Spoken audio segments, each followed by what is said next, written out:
It was late October 2019. I had just turned 31 and decided I needed to get away from the city noise for a while. I'd been living in Des Moines for the last 10 years, working a maintenance job at an industrial warehouse. Same grind every day, and the walls were starting to close in. I hadn't taken a real break in almost 2 years. No beach trip, no Vegas weekend, nothing. I grew up in the country though, northwest Iowa, around Spencer. Back then, my dad used to take me out hunting every fall. He'd wake me up before the sun came up, load the gear into the back of his old blue F-150, and we'd spend all day out in the woods, sometimes even camp overnight. Those were the only times I really saw him relaxed, away from his job and all the crap going on at home. He died in 2015 from a heart attack. Ever since then, I hadn't touched a rifle. That fall, something changed. Maybe it was the long shifts, or maybe it was the way I kept catching myself staring at the same four walls night after night. So I dug out my old .308 from the back of my storage closet. It still had the same faded strap Dad had stitched himself, frayed on the edge like everything else we ever owned.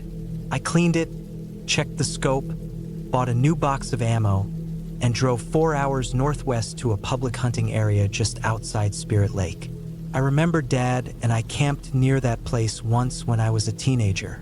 It wasn't regulated like a state park. No rangers, no marked campsites, just raw land, some hiking trails, and lots of trees. I got there late in the afternoon. Sun was dipping behind a long row of tall oaks. The air had that crisp bite that comes before winter fully settles in. I parked off an old gravel road that looped between a set of abandoned grain silos. Didn't see another soul for miles. Just empty farmland, brush, and a sliver of lake in the distance. I hiked about a mile through the trees before I found a clearing that looked familiar. There was a stump in the middle that I swore was the same one Dad and I sat on 20 years ago. I set up my small two-man tent, built a ring of rocks for a fire pit, and pulled out a single burner stove. Nothing fancy. I planned to be out for 3 days, 1 night to settle in, 2 days to hunt, then drive back. I had my food in a bear canister, even though there weren't bears in that part of Iowa. Force of habit, I guess. I had a folding knife, my rifle, a tarp, and an old hunting license just in case someone asked. Nobody would, though. That place was too remote. The first night was quiet, cold. I could hear leaves crackling every now and then as raccoons or rabbits moved around, but nothing big. No wind, just dry, brittle forest sounds and my own breathing. I barely slept. The kind of sleep where you shut your eyes, but your ears are still working overtime. The next morning, I hiked out with my rifle and gear, walked for about an hour deeper into the woods, just moving slow and steady. The ground was uneven, roots like veins beneath the dirt. Everything was still and brown and dry. No gunshots in the distance, no hunters. It was like I had the whole forest to myself. I saw a few deer trails, even a pile of droppings that looked fresh, but no movement. I sat in the underbrush most of the morning, scoping through my sights, rotating slowly from tree to tree, watching. Eventually I stood up, stretched my back, and decided to keep hiking east. That's when I found something strange.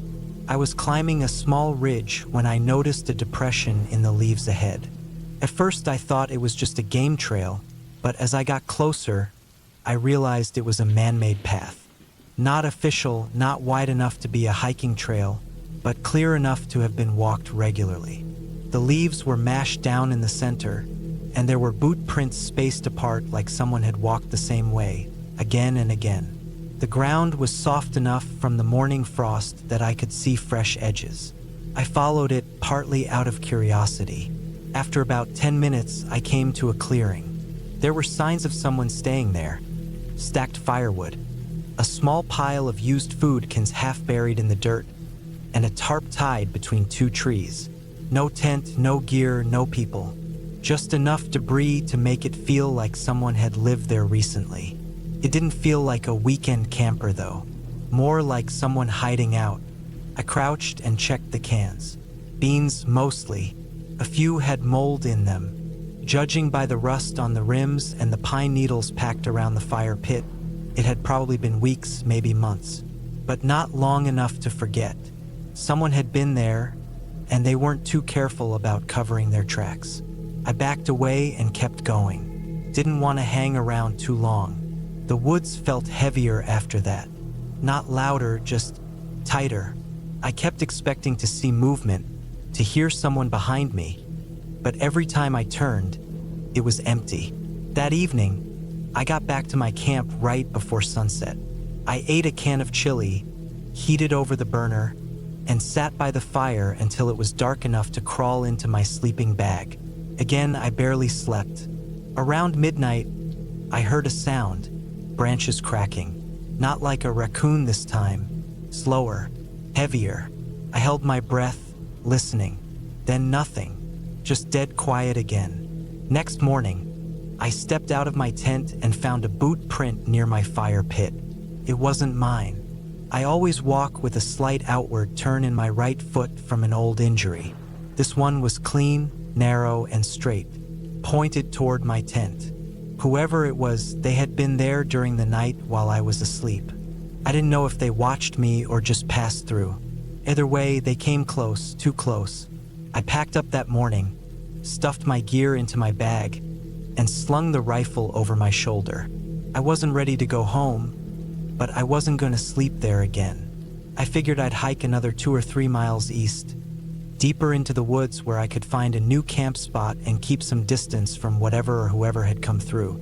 I moved slower now. I kept the safety off on my rifle. Every broken branch made my heart jump. Around noon, I spotted a buck moving across a gully. Took the shot. Clean kill. I dragged it into the shade and dressed it there. My gloves were soaked, but it felt good, like I'd earned something. I strung the meat and hung it on a limb, packed what I could carry, and started looking for a new place to set up for the night. I found a narrow valley between 2 hills, lots of trees, a fallen log on one side that I could lean my back against. I pitched my tent quick, tucked into the slope so it was less visible. No fire this time, just ate some jerky and peanuts and kept my rifle right next to me as I laid in the tent. I slept in bursts. Around 2 a.m., I woke up to the sound of soft footfalls. Not animals. Too slow. Too deliberate. I sat up, unzipped the tent just enough to peek out. My eyes adjusted to the dark. I didn't see anything for a long time. Then, maybe 10 yards away, I caught the shape of a man. He was standing still, not moving, just watching my tent. No flashlight. No gear. Just a human shape barely visible in the moonlight. I froze. My hands went to the rifle, gripped it like it was the only thing keeping me alive. I didn't move for what felt like an hour, but it must have been less. Eventually, he turned and walked away, not toward the trees, just away, slow and quiet. I stayed awake until dawn. When the sun came up, I stepped out of the tent. There were no prints, no sounds, nothing but a slight breeze in the trees. I broke camp fast, gathered what was left of the meat, and started back toward my truck. I didn't stop, not to rest, not to eat, just one long hike back, looking over my shoulder every few minutes. My boots were soaked from the frost. My back ached from the pack. I kept pushing. When I got back to the truck, I saw something that nearly made me drop everything. The rear window of the cab was cracked open. I always lock it, always. Inside, the glove box was open. The contents dumped across the seat, maps, insurance papers, flashlight batteries. Nothing missing, just touched, handled, gone through. I checked the rest of the truck, but nothing else was broken. No gas siphoned. It was like someone just wanted to let me know they'd been there. I drove home that night, didn't stop once. Back in Des Moines, I cleaned the rifle, stored the meat, and sat in my apartment in silence. I didn't tell anyone. I didn't go to the police. What could I say? Some guy looked at me in the woods? Over the next week, I kept waking up at night, thinking I heard footsteps outside my window. Maybe I imagined it, maybe not, but I never went back to that area again. Sometimes I think about that man in the woods, the way he stood there, the way he walked away without a sound. I don't think he was trying to hurt me, but he didn't want me there. Maybe he lived out there full time. Maybe he was on the run, or maybe he just wanted to be left alone. Either way, I got the message. I still hunt sometimes, but never alone, and never without locking every damn door behind me.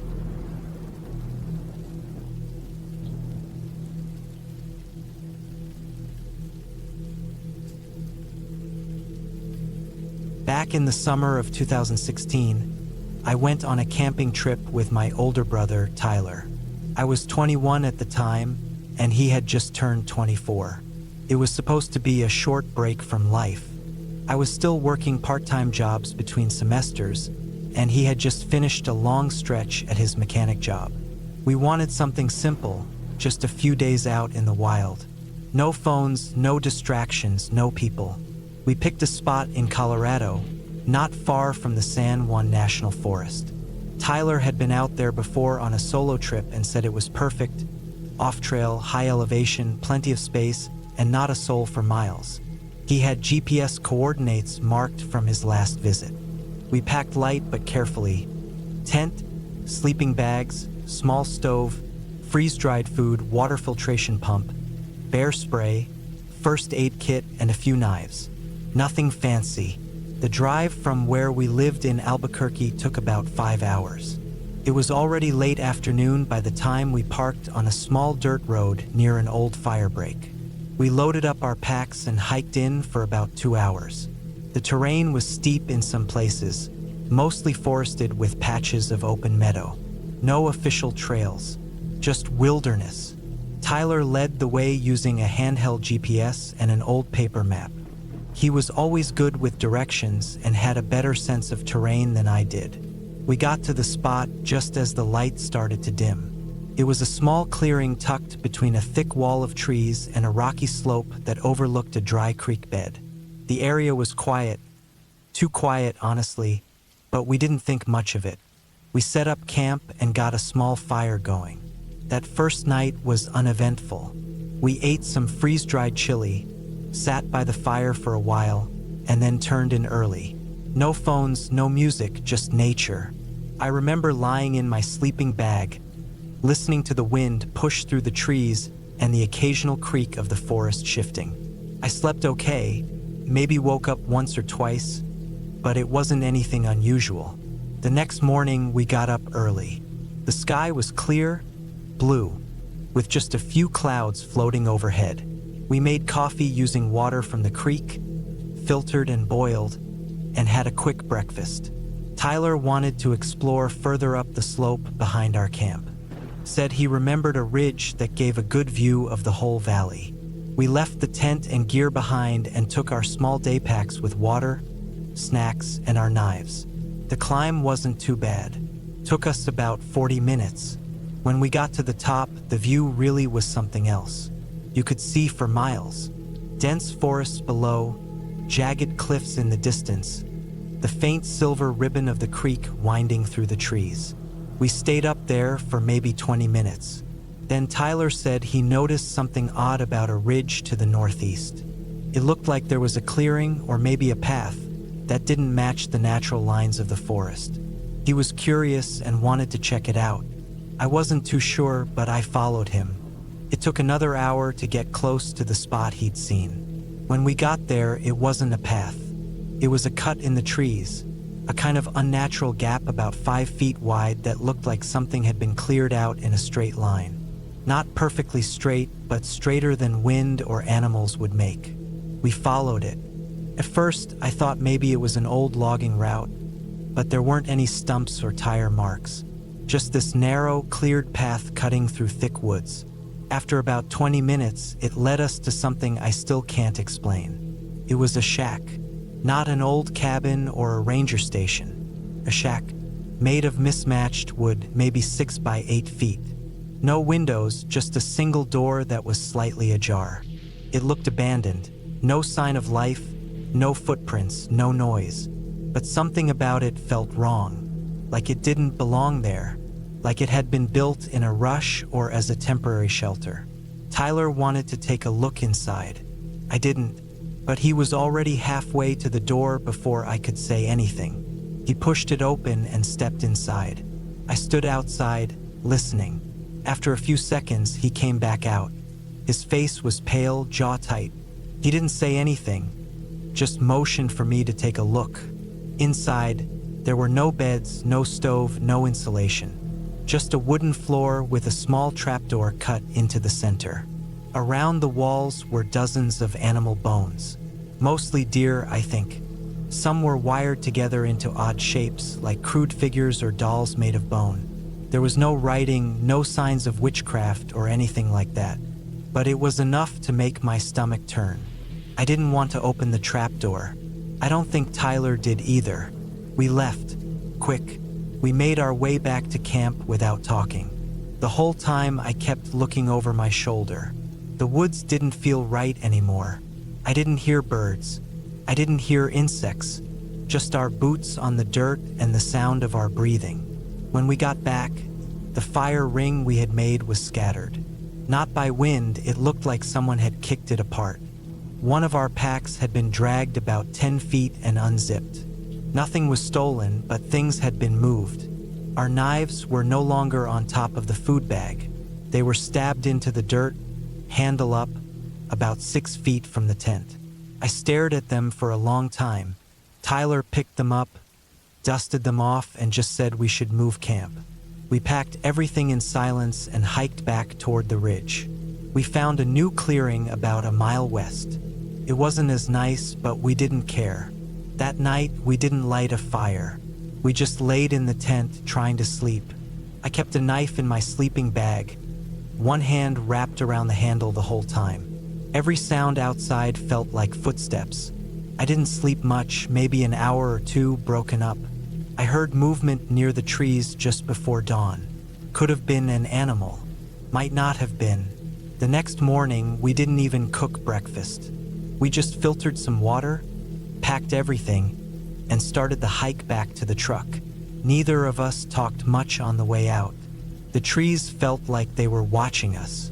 When we finally got to the truck, I saw something on the windshield that made me freeze. It was a small clump of hair. Animal hair, matted and dark, stuffed under the wiper blade like a message. There was no blood, no note, just the hair curled and damp. Tyler didn't say anything. He brushed it off, got in the truck, and we left. We never went back there. A few weeks later, I tried to look up anything I could find about that area. Old campsites, cabins, even local legends. I found nothing about a shack. No maps showed any structure, and the Forest Service said there hadn't been any logging in that area for decades. The weirdest part? I tried to find the GPS coordinates Tyler had marked, but he told me he never saved them. Said he didn't want to know where it was. Said it was better that way. He didn't talk about that trip for over a year. When he finally brought it up, he just said one thing that stuck with me. We weren't alone out there. It's been almost a decade since that trip, and I still think about it. About the trapdoor, the bones, the knives in the dirt. Whatever was out there, it wasn't a ghost. It wasn't some monster hiding in the trees. It was something real, something human, and that's what makes it worse. We didn't see a face. We didn't hear a voice, but someone somewhere knew we were out there, watched us, moved our stuff, left us a warning, and we got the message, loud and clear.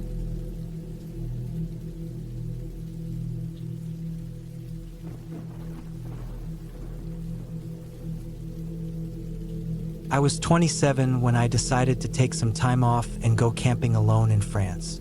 It was the summer of 2019, and I just wrapped up a long project at work that had drained me. I needed something quiet, something far from cities and noise. I didn't want a touristy experience. I wanted to walk through trees, feel the dirt under my shoes, wake up to birds instead of alarms. I picked a spot in the Auvergne region, somewhere deep in the central part of France, far from the big cities. It was green, quiet, full of hills and forests, and almost untouched. I'd found it while reading through a few outdoor forums. Most people avoided it because it was remote. There weren't many campsites out there, just scattered flat areas in the woods where people sometimes pitched tents. That was exactly what I was looking for. I flew into Lyon, rented a small car, and drove for about 4 hours until I reached the edge of the forest I'd planned to explore. I parked near a small village, locked up my stuff in the trunk, slung my backpack over my shoulder, and started walking. The first few days were peaceful. I hiked slowly, stopped often to eat and rest, and tried to get used to being alone in the woods. The trees were thick, mostly firs and pines, and the trails were faint, mostly made by deer or other animals. I had a small GPS and a physical map with me. I camped in clearings and cooked simple meals on my camp stove. Every night, I built a small fire to keep warm and pushed my tent pegs deep into the ground. I liked how quiet it all was. On the fourth day, something started to feel strange. It was early evening.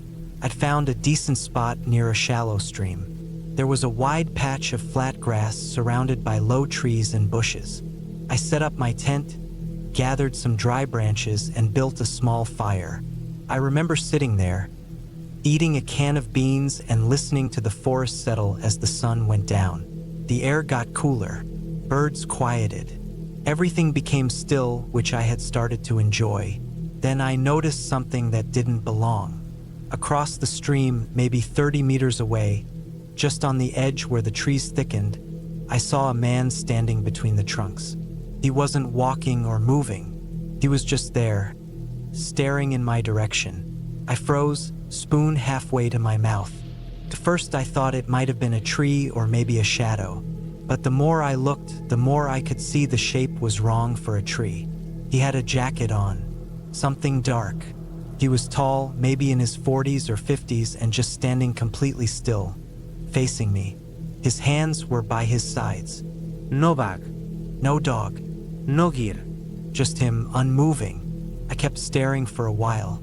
I was trying to figure out if he was real or if I was imagining things. Then I blinked and he was gone. Just like that. It didn't feel supernatural or ghostly. It felt like someone had been watching me, waiting for me to look away so they could slip back into the trees. My body had that cold rush, like when you just miss stepping out in front of a car. I packed up my things fast, kicked dirt over the fire, and moved. I didn't go far, just about a kilometer further downstream, but I wanted a different spot, somewhere out of view. I didn't even pitch the tent properly. I just spread out my mat under a big tree and tried to sleep with one ear open. That night, every crack of a twig sent my eyes wide open. Every rustle of leaves made my muscles tighten. By morning, nothing had happened. I told myself it was probably some other hiker or a local hunter checking out the forest. Maybe he was just as surprised to see me.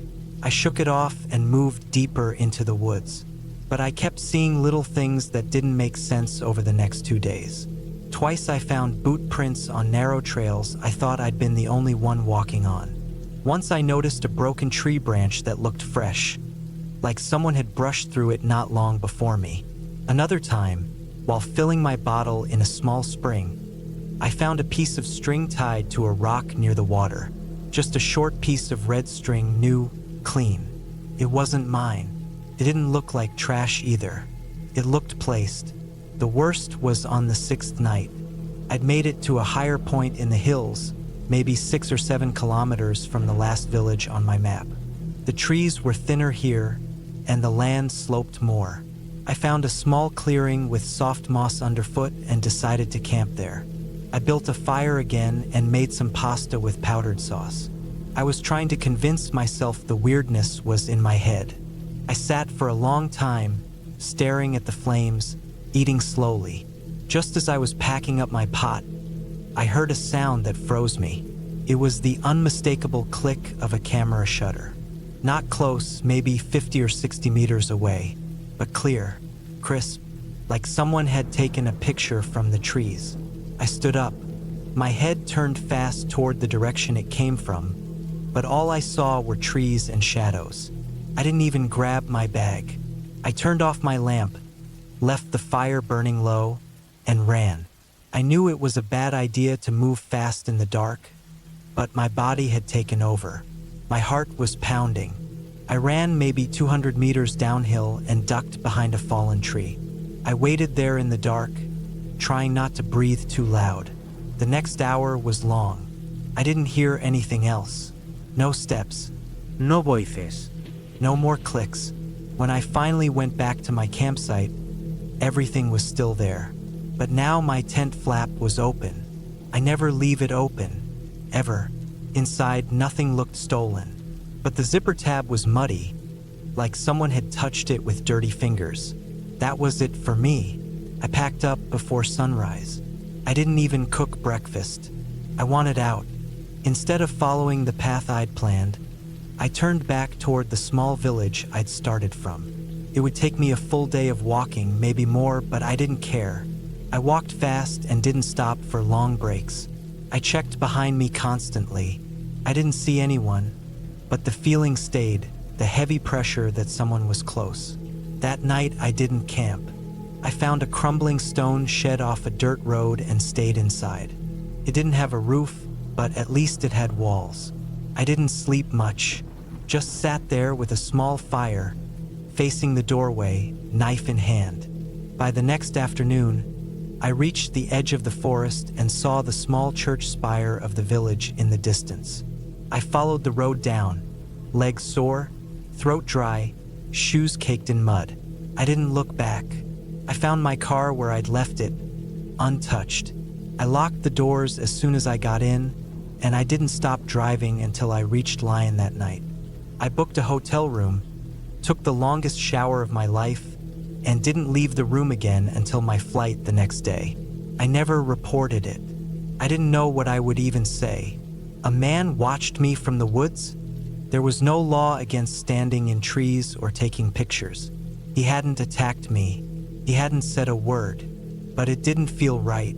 It didn't feel like an accident or a misunderstanding. I still have dreams about that camera sound. Sometimes I wonder if there are pictures of me out there somewhere. Me sitting by the fire. Me unpacking my bag. Me asleep under the trees. Maybe he followed people often. Maybe I wasn't the first. I haven't gone camping alone since, and I don't think I ever will.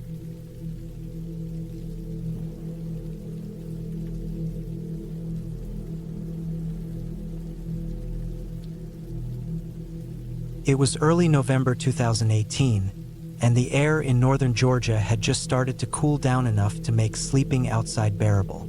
I was 29 at the time, between jobs after a small construction company I worked for in Macon shut down unexpectedly.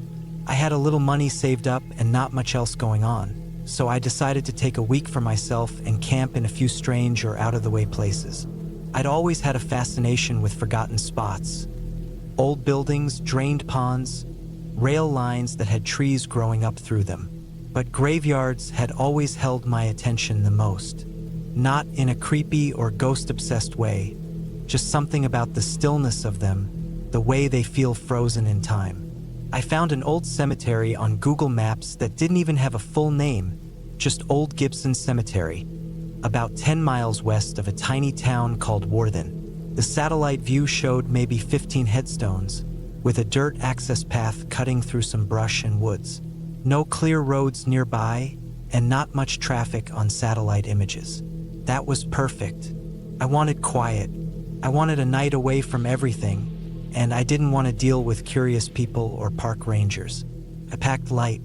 My old green canvas backpack, a small tent, a sleeping bag, a weatherproof tarp, a flashlight with backup batteries, a good folding knife, some protein bars, a canteen, and my phone with an offline map app loaded.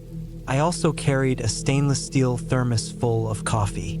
I wasn't taking chances with alcohol or anything that'd dull my senses. I wasn't scared, just aware. Being alone in the woods, even near a graveyard, isn't something you do carelessly. I parked my pickup about a mile from the dirt path, near an old logging road that had half-rotted signs and tire ruts filled with water from the last rain. I stashed the keys in the little magnetic box I kept under the bed and started walking. The access trail to the graveyard was narrow and overgrown, bordered by shoulder-high grass and young pine. Some of the trees still had orange leaves hanging on, but most had already fallen. My boots made a dry crunching sound with each step. I liked it. No birds, no cars, just that quiet wind in the trees and my footsteps.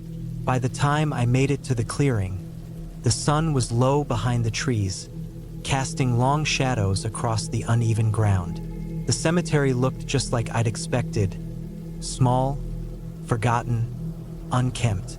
There were maybe a dozen stones still standing, some leaning at strange angles, most chipped and stained. A few plots were marked only by stone slabs or sunken ground. One corner of the clearing had a half-collapsed wire fence with rusted posts sticking out like bones.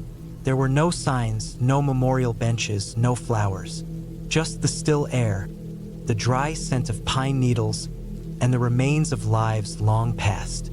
I picked a spot about 15 feet away from the nearest headstone, far enough to be respectful, close enough to feel like I was really in the space.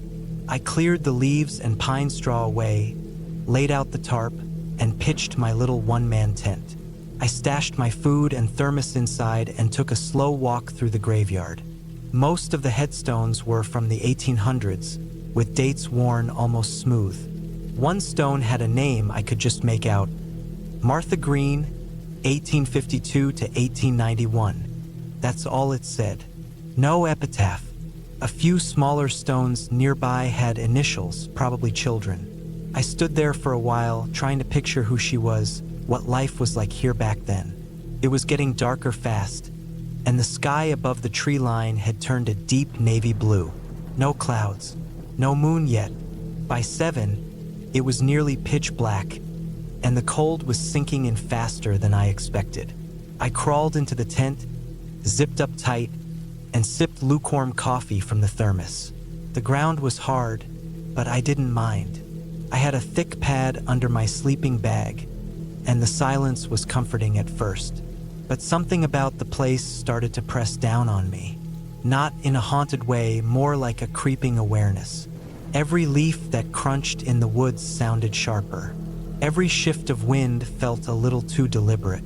Around 9, I turned off the flashlight to conserve the battery and just laid there, listening.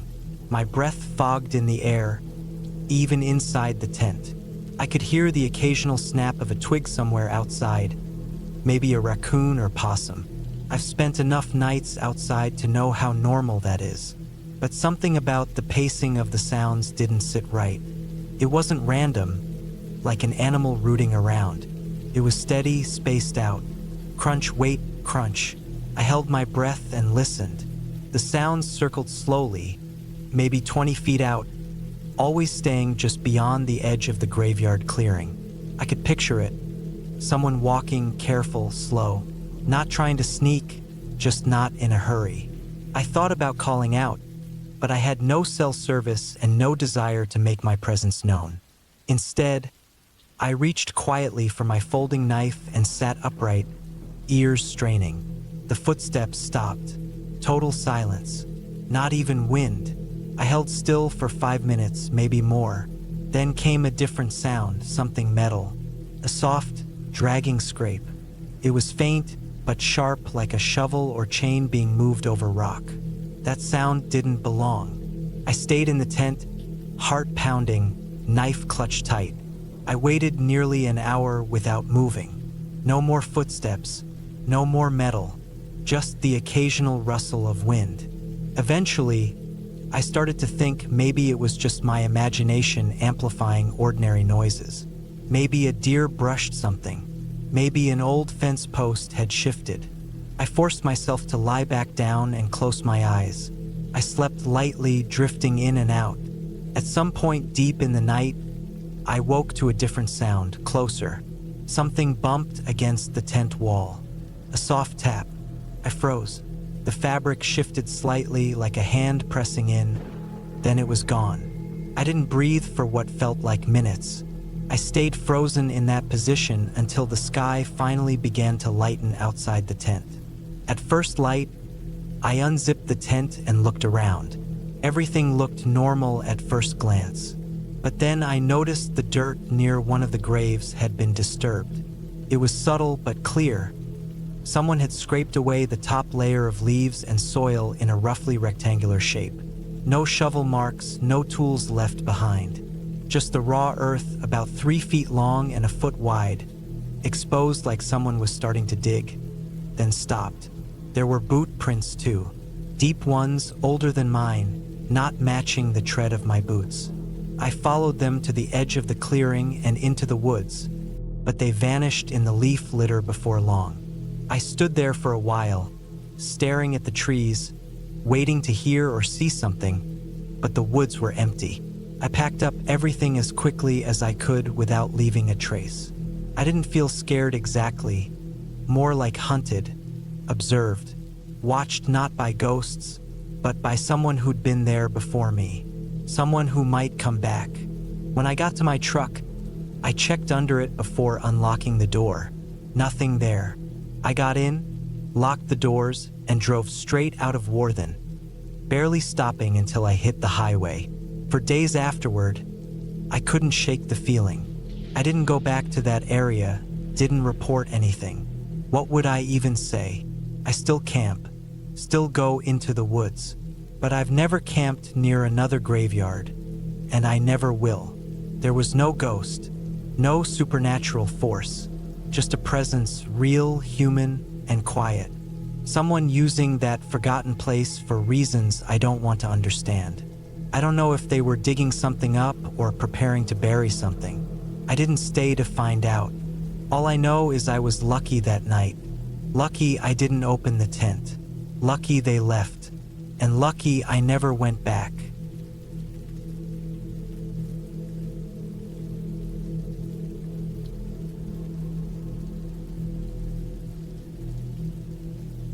I went camping alone one weekend in late October of 2022. I was 34 at the time, living in Iowa, and working as a part-time surveyor while picking up occasional freelance jobs online. I'd been through a rough few months. My girlfriend had left me. I lost a major contract, and my father had passed away in June. I needed space. No distractions. Just something to clear my head. That weekend, I packed up my gear and drove out toward an old quarry site about 2 hours outside of Des Moines, near a small town called Baxter. The place had been inactive since the mid-'80s. It used to be fenced off, but now the wire had rusted away and no one really cared anymore. People said it wasn't safe, but I'd camped around there once years before with a couple of friends. I remembered it being remote and quiet, which is all I really wanted. I didn't tell anyone exactly where I was going, just that I'd be out of service for a couple of days. I left Friday morning, took some back roads, and got there in the early afternoon. The sky was overcast, and the wind had that dry, biting feel that comes just before winter starts creeping in. I parked my truck off a dirt road that led close to the old quarry and hiked about a mile in with my pack, tent, sleeping bag, and some food. The ground was uneven and covered with patches of dry grass, scattered rocks, and old tracks from machines that hadn't run in decades. I set up camp near the southern edge of the quarry where the slope was gentle and overlooked the pit. The rock wall dropped about 40 feet down on the far side, and there were piles of loose stone and gravel scattered across the bottom. From where I stood, the place looked dead and forgotten, just nature slowly taking it back. I got my tent up, laid out my sleeping bag and gear, then walked around to get a feel for the place again. It looked the same, but I noticed fresh signs of life. Empty beer cans, some charred wood from an old fire pit, even a broken lawn chair laying on its side. Maybe local kids still came out here to drink. I wasn't worried. It was Friday afternoon, and the air felt still enough that I figured I'd be alone until at least Sunday. That night, I made a small fire and cooked a hot dog with a wire skewer. I sat on a log I dragged over and watched the sun dip behind the jagged ridge of the quarry. As the light died, the dark came fast, and the air got even colder. I zipped up my jacket, tightened the laces on my boots, and fed the fire. I wasn't scared or anything. I'd camped alone plenty of times before. I even liked the silence, the emptiness, the slow rhythm of it all. But something felt slightly off. I don't know how to explain it. Not a bad feeling exactly, but I felt like I was being watched. Maybe it was the openness of the quarry, how it exposed you from all angles. Or maybe it was just my brain acting up after months of stress. I tried to ignore it, drank a little whiskey I'd brought in a metal flask, and crawled into my tent around 9:30. I didn't sleep much that first night. I tossed and turned. Every little sound felt sharp, the wind brushing across the nylon, the dry leaves rustling, even a pair of owls hooting somewhere off in the woods. At one point, I swore I heard crunching footsteps near the edge of camp. I shot up, heart racing, unzipped the tent just enough to peek out. Nothing, just the fire dying down to coals and darkness beyond that. Still, I kept the knife I brought tucked right next to my sleeping bag. The next morning was cold and gray. I stretched, had a granola bar and some jerky for breakfast, and took a long walk around the perimeter of the quarry. I followed a deer trail up toward the north ridge where the ground curved upward and gave a good view of the area. I saw my camp down below, quiet and untouched. I stood there for a while, breathing the sharp air, then started back down when I spotted something in the dirt near the tree line. It was a single boot print, deep and fresh, not mine. I stared at it for a good minute. It was big, probably size 12 or more, and looked like it came from a heavy-duty hiking boot. I checked around, no other prints nearby, no track going in or out. Just the one, pressed into the moist dirt, facing toward the quarry. I looked over my shoulder but saw no one, heard nothing. I walked back to camp slowly, eyes sweeping the trees. The rest of that day passed uneventfully. I tried to relax, read a bit from an old paperback, took a few pictures of the rock formations, made some tea on my little burner. But I couldn't shake the feeling that I wasn't alone. Felt like eyes on me again. Every time I moved, I caught myself turning around, looking for something I never saw. Around dusk, I climbed back up the ridge again with my binoculars and scanned the forest. It was quiet, still, but as I looked east, toward the old road that wound around the hills, I saw a dark shape moving. First, I thought it was a deer, but it was upright, slow, purposeful. I focused harder. It looked like a man, too far to see clearly, but he wasn't hiking. He wasn't wearing orange or camo. He was just walking, slowly, along the edge of the trees, stopping every so often. Then he disappeared into the brush. I backed down to camp fast. That night, I didn't make a fire. I didn't cook. I just stayed in the tent, silent and listening. I kept the knife closer now and my flashlight in my other hand. I stayed up past midnight, ears straining, eyes flicking back and forth every time I thought I heard something. Once, I was sure I heard breathing right outside. Low, close. But when I peeked again, there was nothing. The next morning, I made the decision to leave. Something wasn't right. I didn't feel safe. I packed quickly. Didn't even bother rolling the sleeping bag properly. I just stuffed things into my pack and took one last scan around the clearing before heading out. That's when I saw it, just past the tree line, maybe 30 feet from where my tent had been. Someone had left a piece of rope tied between two branches. Hanging from it was a rusted can, swinging gently in the breeze.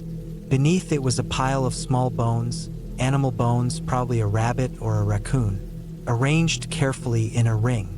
Around the base of one of the trees, I saw a large X carved into the bark. It wasn't there the day before. My stomach dropped. I didn't wait. I hiked out fast, cutting through brush instead of following the deer trail. When I got back to my truck, I found scratches on the driver's side door. Deep ones. Fresh. Like someone had dragged a knife across it. I got in, locked the doors, and didn't look back. I didn't report it. I didn't tell anyone. I just drove home, took a long shower, and tried to forget it. But a week later, a friend who worked with the county told me something I still think about all the time. He said a man had gone missing near Baxter back in September. His truck was found abandoned, and they thought maybe he got lost hiking. But they never found a body. That quarry, it wasn't on any of the official maps anymore. And sometimes, I wonder if whoever I saw out there that day had been watching me from the minute I arrived. Maybe he'd been living out there, off the grid, waiting for the next person to come alone. I haven't gone camping alone since.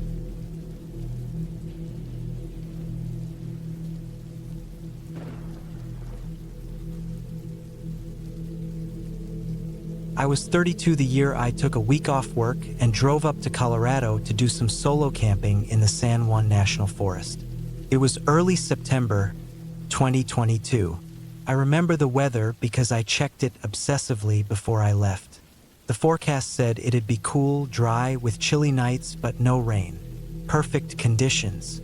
I'd been planning the trip since July and already had a few good spots in mind. Nothing near the popular campsites. Just some isolated areas off a couple Forest Service roads I'd marked on my map. The first few nights went fine. I hiked, took pictures, kept a journal, and tried to stay off my phone. It felt good being out there alone, far from the sounds of traffic and the blue glare of screens. I'd brought everything I needed: a sturdy tent, water filtration kit, freeze-dried meals, and a .357 revolver just in case I ran into a bear or something worse. I'd grown up around guns, and I never liked the idea of being deep in the woods without one. The area I chose for the last 2 nights was the most remote. I had to drive about 12 miles up a rutted, winding dirt road that was barely maintained. My truck scraped some tree branches and bottomed out more than once. When I reached the clearing I had marked, it was just as I'd hoped. A small flat area surrounded by thick pine and aspen trees. No signs of other campers, and dead quiet except for the rustling of wind through the branches. I parked the truck just off the clearing and set up my tent on the most level patch I could find. After I got the fire pit ready, I boiled some water, made one of those vacuum-sealed meals, and sat on a fallen log while the sun dipped behind the trees. It got cold quickly, probably into the high 30s. I zipped up my jacket and pulled my beanie over my ears. The quiet out there was unlike anything you get in town. At first it was peaceful, then a little eerie, like the woods were watching. It was around that time I remembered something I'd read online while researching this area. A Reddit thread where someone mentioned skinwalkers being spotted near this part of the forest. The guy who posted it described seeing a man walking strangely on all fours near a campsite and hearing animal calls that didn't sound quite right. I remember laughing when I read it, assuming it was just a teenager trying to scare people. But now, sitting in the dark alone, that thread came back into my head like an echo. Still, I didn't let it get to me. I had a real fire, a warm sleeping bag, and the revolver within arm's reach. I finished dinner, killed the fire, and crawled into the tent. I had a little lantern I used to read for a while, then turned it off and listened to the wind until I fell asleep. I woke up sometime in the middle of the night. I didn't know what time it was, but the air inside the tent was cold enough that I could see my breath. I lay still for a few seconds, confused, unsure what woke me. Then I heard it again, a snapping sound, like a stick being stepped on. Not loud, but close, too close. I held my breath and listened. The sound came again, a soft rustle, then a pause, then another crack of a twig. Something was outside my tent, maybe 10 feet away. I reached quietly for my revolver. My hands were cold, clumsy. I eased the safety strap off the holster and held the grip tight, trying to control my breathing. I didn't want to make a sound. I waited. A full minute went by. Then I heard a strange noise.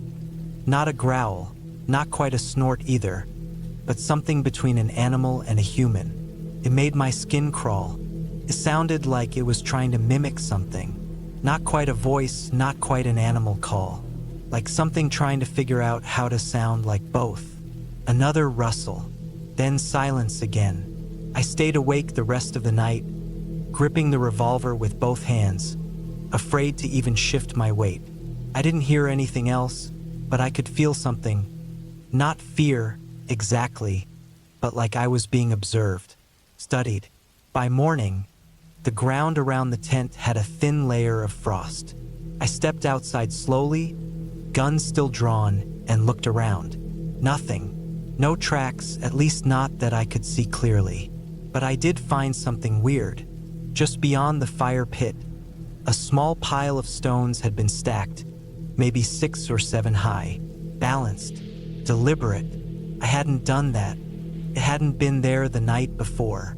I walked the perimeter of the clearing and didn't see anything else. No signs of animals, no boot prints, nothing unusual except that little stack of rocks. I kicked it over. I didn't like the idea of someone sneaking up to my campsite in the night, playing games. I spent the day on edge. Every snap of a twig, every gust of wind made me turn. I hiked up the ridge to get a better view of the area. No tents. No other hikers, just miles of trees in every direction. I debated leaving early, but I told myself it was just nerves. Maybe a raccoon or a fox had been snooping around. Maybe the rocks were a coincidence. By sunset, I had calmed down a bit. I made another fire, heated dinner, and tried to enjoy it. The sky turned deep blue, then black, with stars so bright it didn't seem real. For a while, it was peaceful again, until I saw the movement. On the far edge of the clearing between 2 aspens, something moved. I froze, squinting. It was too dark to see clearly, but I could make out the outline of something or someone, standing just at the edge of the trees. Tall, thin, perfectly still. My hand went to the revolver again. I stood slowly, took a step toward the figure. It moved again, not away, but sideways, back into the woods, smooth and quiet, like it wasn't walking, but gliding. I stayed by the fire for the next hour, back to the tent, gun drawn. Nothing else moved, but I never felt alone again. That night, I barely slept. I kept waking up every hour, hearing things, soft crunches, distant cracking branches, the occasional strange cry that didn't sound like any animal I could place. I didn't see anything, but I felt it, that same presence, like something was circling, probing, not attacking, not yet, just watching. In the morning, I packed up fast. I didn't eat, didn't make coffee. I just broke camp and loaded everything into the truck. The last thing I did before leaving was look at the ground where I'd seen the figure. There, right where it had stood, was another stack of rocks. Taller this time, 9 or 10 stones. No footprints around it. I drove out as fast as the road would let me, heart pounding the whole way, checking the rearview mirror like I expected something to appear behind me. When I hit the paved road again, I finally exhaled. My hands were trembling. I didn't stop driving until I hit Durango. I found a cheap motel and stayed there that night, locked inside with all the lights on. The TV was on, but I couldn't focus on it. My brain kept replaying the sounds, that strange, broken mimicry, that shape by the trees. The next day, I made the long drive home, didn't even stop to hike. I was done with the woods for a while. Over the next few weeks, I tried to make sense of what happened. I told myself it was some prank. Maybe some hermit living in the woods, or a messed up local who enjoyed screwing with campers. Maybe it was all in my head, sleep deprivation, isolation, too much internet. But here's the part that stuck with me, the part that still makes my hands go cold when I think about it.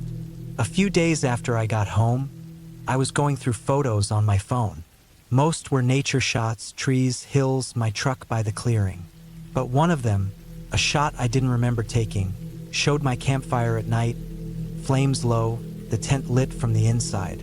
And in the background, barely visible unless you zoom in, there was a tall figure. Half shadow, half light, right on the edge of the trees, just standing there. I stared at that picture for hours, trying to explain it, trying to convince myself it was a trick of the light, a burned-out tree, anything else. But deep down I knew what it was. And the worst part? The timestamp on that photo was 2:11 a.m. The same night I woke up thinking something was outside the tent. I haven't gone camping since.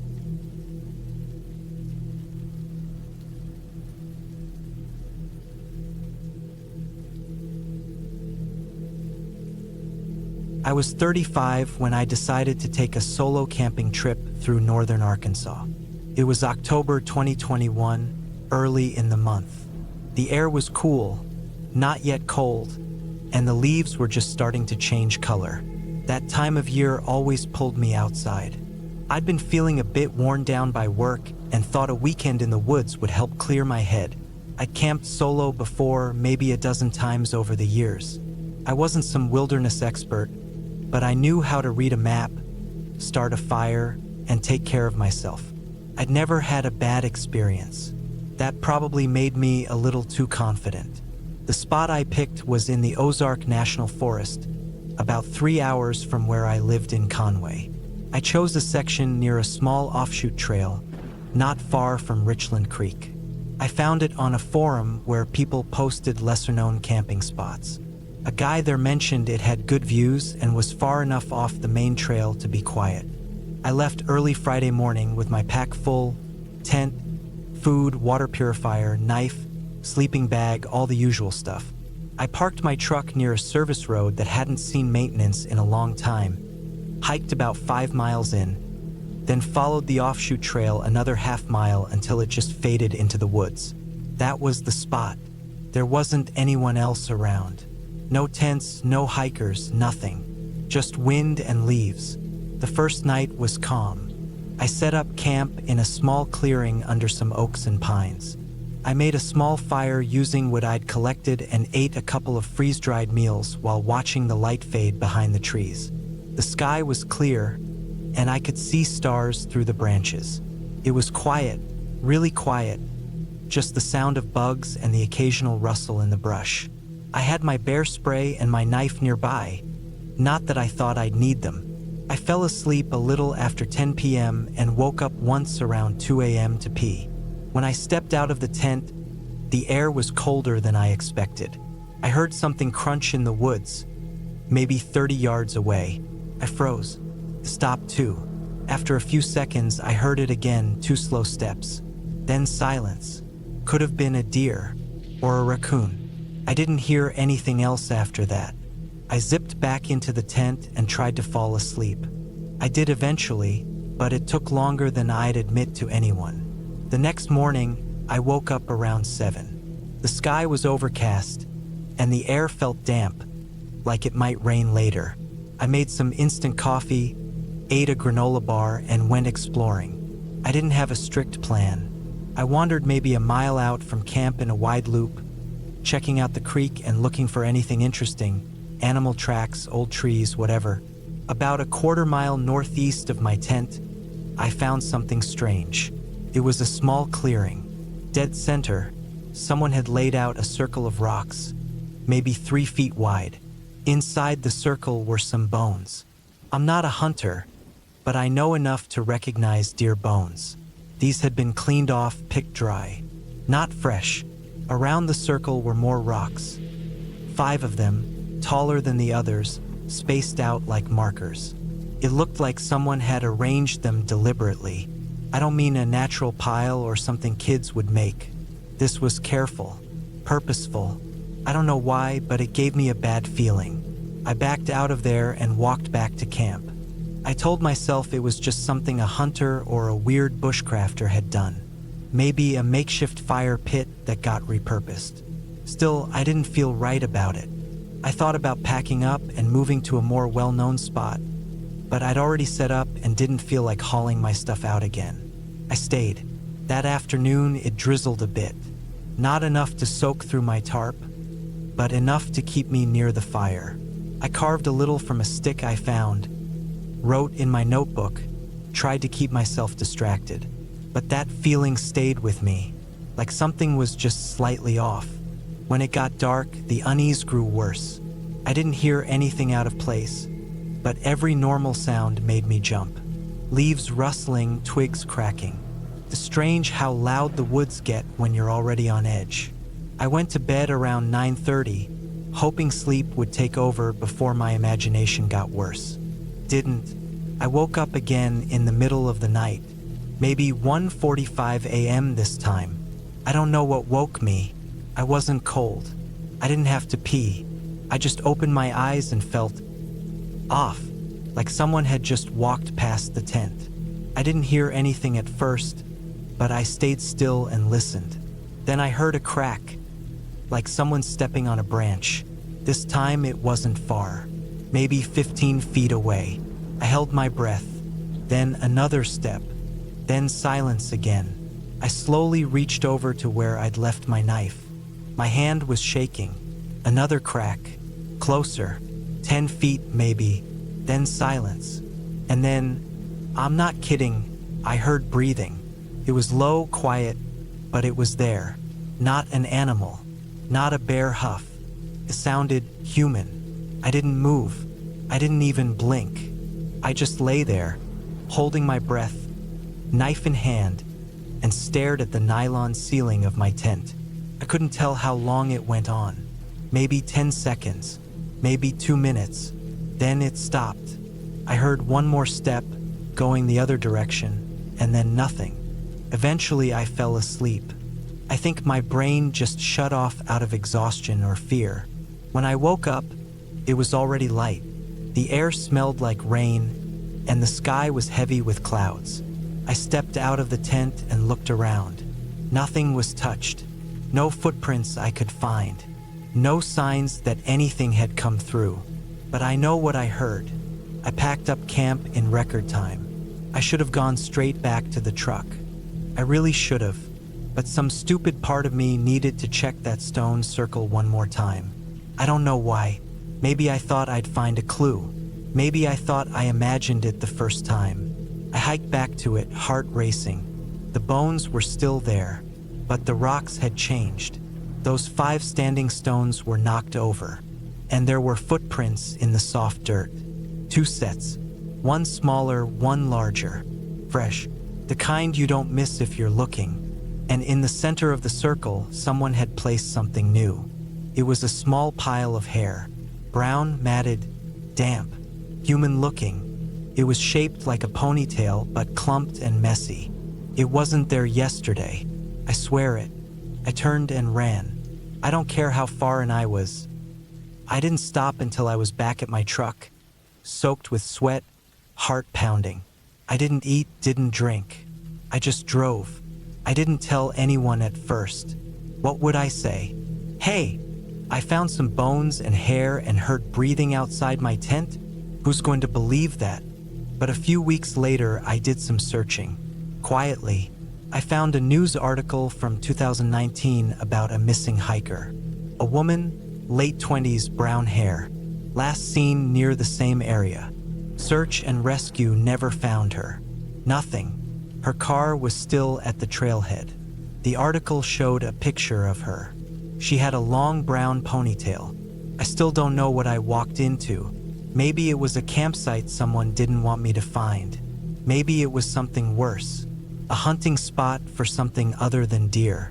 All I know is this. I will never camp alone again. Especially not there. Especially not where the trail disappears and the trees get too quiet. Where people leave bones in circles and hair on stones. Whatever was out there, it knew I was there too. And it got close enough to breathe behind my tent.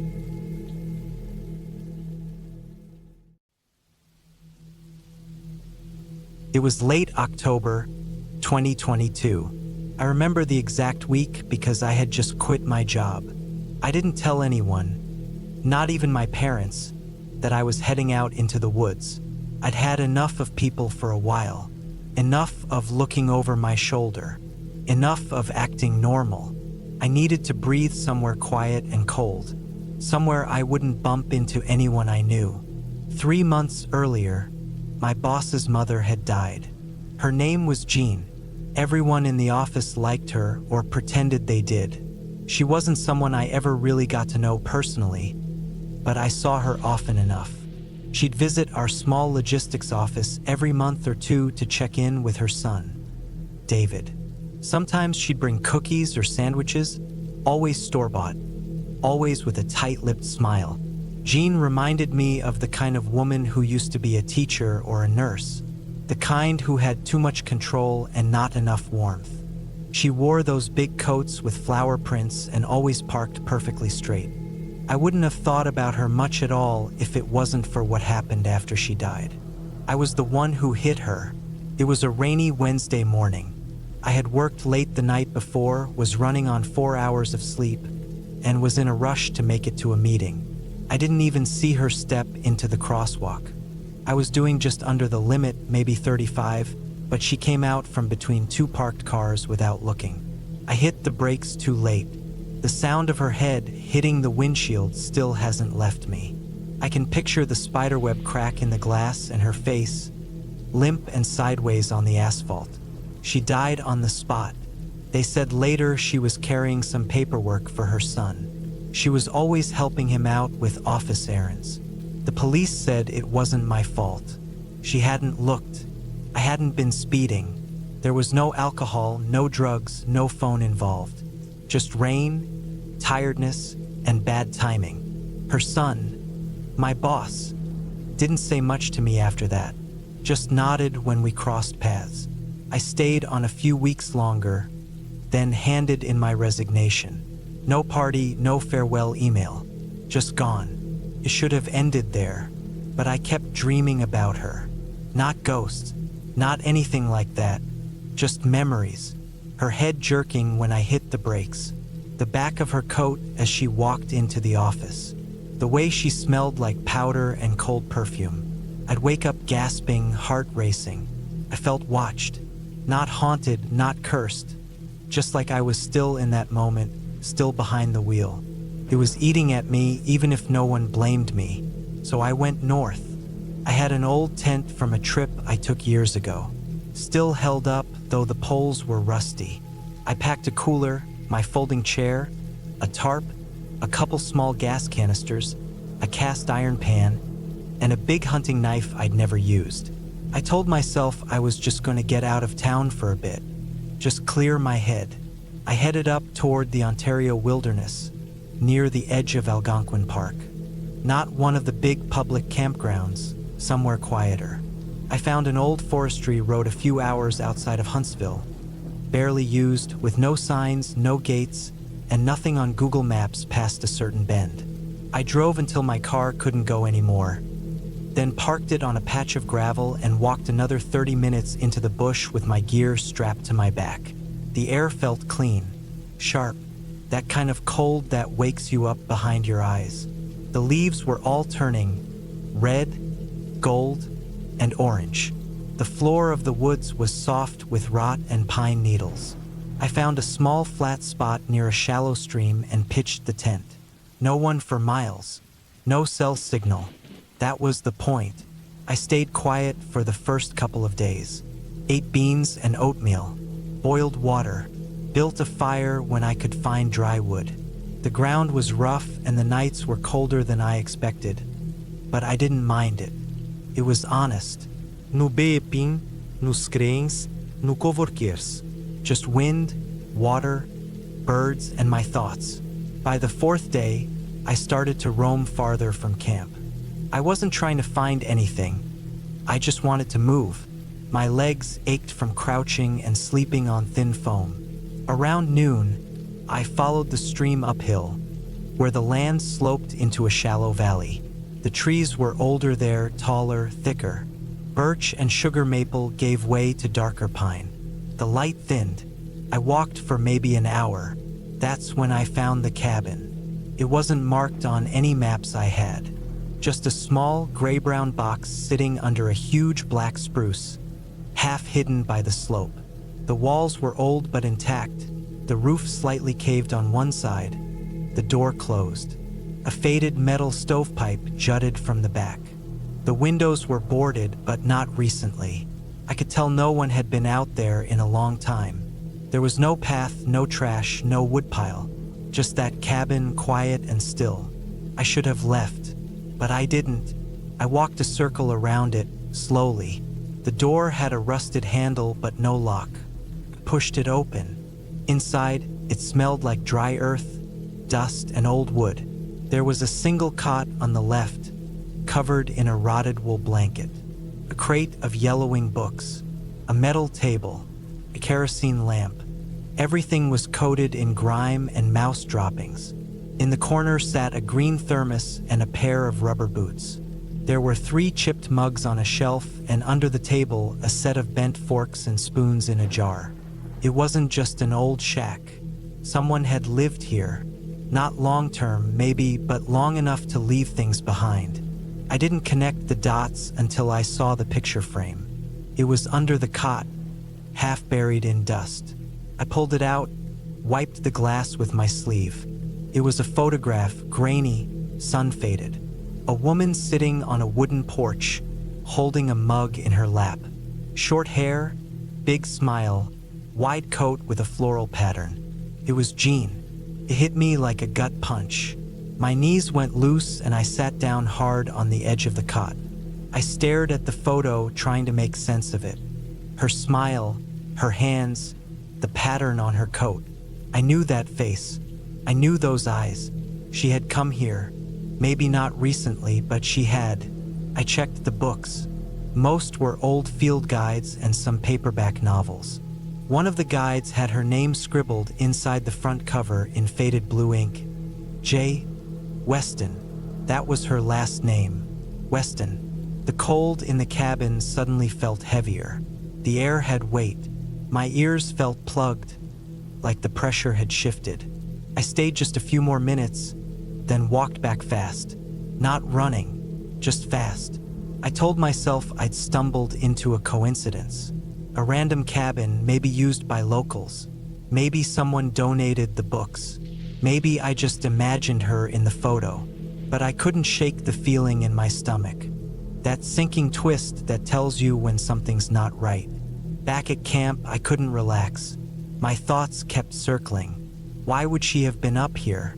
Why wouldn't David, her son, my boss, ever mention that his mom had a cabin in the woods? Why leave it so far off any path? That night, I didn't sleep. Every small noise outside the tent made me flinch. A branch snapping, leaves rustling. Once, I thought I heard a faint creak, like wood shifting under weight, but the wind was picking up. Could have been anything. At dawn, I packed up. I didn't care that I had planned to stay longer. I wanted out. I rolled my gear fast and heavy, didn't eat breakfast, didn't even clean up the fire pit.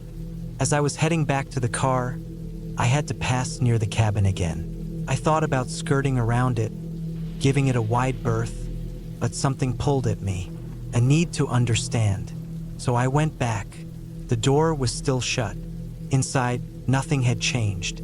Same boots, same thermos, same photograph, but I noticed something I hadn't before. Behind the crate of books, there was a short, narrow hatch in the wall, almost like a crawlspace door. I don't know how I missed it earlier.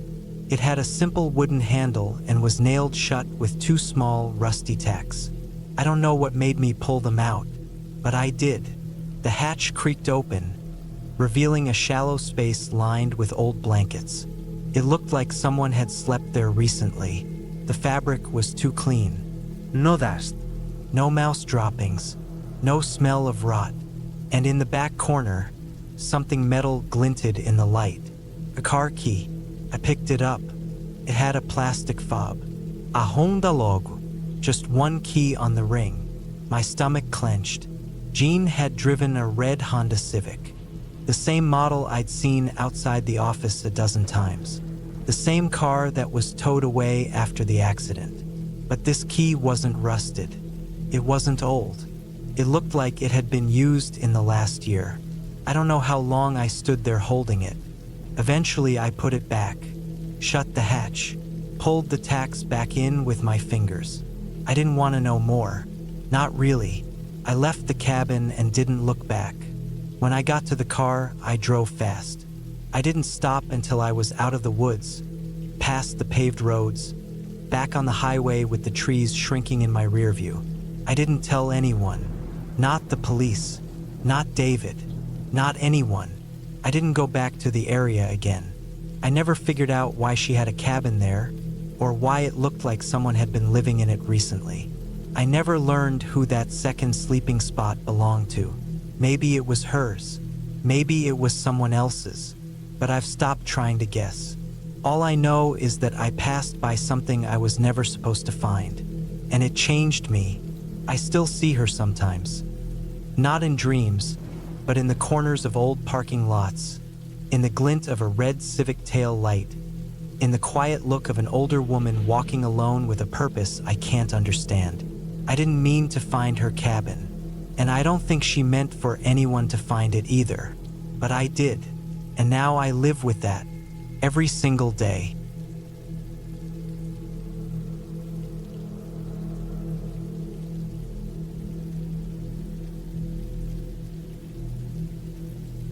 I was 34 when I decided to camp on Graveyard Ridge. The name sounds dramatic, I know, but it's what the locals had always called it. I didn't grow up anywhere near it, but I'd heard stories online and seen a few low-quality drone videos. Nothing strange, just wide shots of windswept hills, scrub brush, and an old stone cemetery that sat near the edge of the plateau. It was somewhere west of Glendo, Wyoming, about 10 miles out on a dirt road that barely looked like a road anymore. The land there is open and lonely, with long rolling grass and the kind of silence that makes you hear your own breathing. It wasn't touristy. There were no signs or maps. No markers. No rangers. Just land, sky, and the graves. I wasn't out there on a dare or some childish adventure. I'd been living out of my truck for a couple months, camping and moving around while I sorted out some stuff. A long relationship had ended badly. I didn't have work lined up after quitting my job in Idaho. I wasn't looking for answers in some dramatic way, but I needed to be alone for a while to let the noise of everything settle. And I liked the isolation. I liked the kind of places where my phone didn't work. I got to the trailhead in the afternoon. There wasn't really a parking lot, just a flat stretch of dirt before the path got too narrow. I packed light, a one-man tent, a bedroll, 2 water bottles, trail food, a windbreaker, and a flashlight. No firewood because it was too dry up there and I wasn't planning on getting fined if someone happened to spot smoke. I also had my hunting knife just in case, and a small hatchet that I usually took camping. The sky was overcast and the wind was already picking up when I left the truck behind. The trail was barely more than a depression in the grass, but the shape of the land was easy to follow. After a short climb up a narrow ridge, I saw it, about a quarter mile off, ringed by low stones and rusting fence posts, was the cemetery. There were no trees, no signs of upkeep, just the jagged shapes of worn markers sticking out of the dry grass, maybe 30 or 40 of them, scattered in no particular order. Some tilted, some broken, a few taller than the rest. The place looked old, like something out of a photograph you'd see in a county museum. I pitched my tent just off the west edge of the graveyard. I didn't want to be disrespectful or weird about it, but I also didn't want to camp too far from the landmark. I'd driven a long way to see this place. I figured I'd stay the night and head back in the morning, maybe hike around a bit if the weather held. I took a slow walk through the graves before it got dark. Most of the markers had no legible names left, just initials or eroded dates. The ones I could read said things like W/P 1889 or Sister MJ 1877. One of them had a metal cross wired to a wooden stake. That was the only fresh thing out there, and even it looked like it had been there a while. That night, the wind was constant. Not a howling wind, but the steady kind that never lets up. My tent shifted and rattled, even though I'd staked it deep. I lay in my sleeping bag with the zipper drawn up to my chin, listening to it flap. The sky had gone black without a moon. No stars. Felt like I was inside a box. I couldn't hear insects or owls. Just wind. At some point, I fell asleep. What woke me up was the sound of metal. It wasn't loud. It wasn't violent. It was sharp and quick, like the rattle of a chain link fence or something dragging against rusted wire. Then it stopped. I lay still. I wasn't scared exactly, just alert. I listened. The wind was still going, maybe even harder now. But then I heard it again. A short rattle, a metallic scrape, then silence. I sat up and reached for my flashlight. The air inside the tent was freezing cold. I'd left the top flap unzipped for airflow, and the wind was blowing straight through the mesh. I turned on the light and aimed it around the tent's interior. Nothing. I looked down through the mesh toward the graveyard. That's when I saw a shape. It was hard to tell how far away it was. Maybe 20 yards? Maybe more.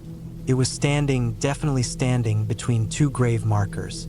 At first, I thought it might be a fence post or a tree stump, but the longer I stared, the more I was sure it was a person. The figure didn't move.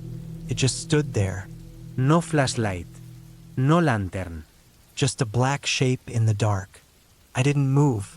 My hand went to the knife beside my sleeping bag.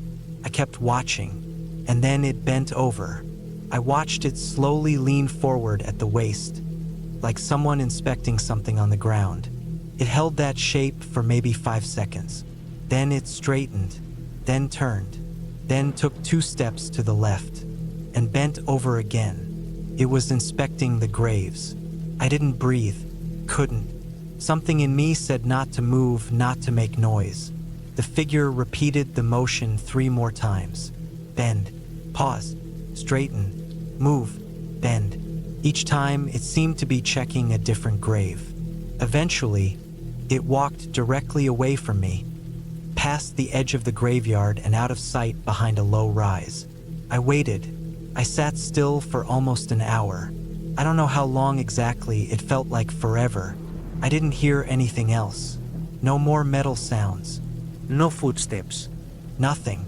By the time the sun started to rise, I was still wide awake, still in the same spot. My legs were sore. My hands were cold from gripping the knife. I waited until the light was strong enough to see clearly, then unzipped the tent and stepped outside. The wind had stopped. I walked straight to where I'd seen the figure. The ground was dry and hard, so there weren't many footprints. But near a marker with the initials L1883, I found a scuffed place in the dirt. Not a print exactly, but something had definitely disturbed the ground.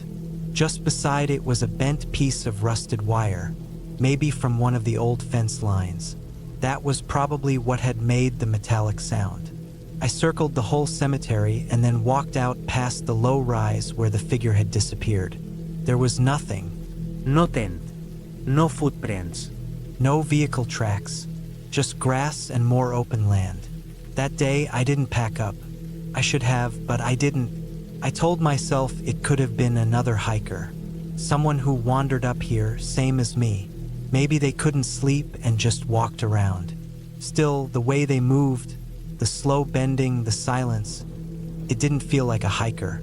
I stayed close to camp that day, ate a cold breakfast, read a paperback, took short walks but didn't wander far. I tried not to look at the graveyard. I told myself I'd leave the next morning. That night I didn't sleep, not even a little. The wind was back, harder than before. The tent shook like it might rip.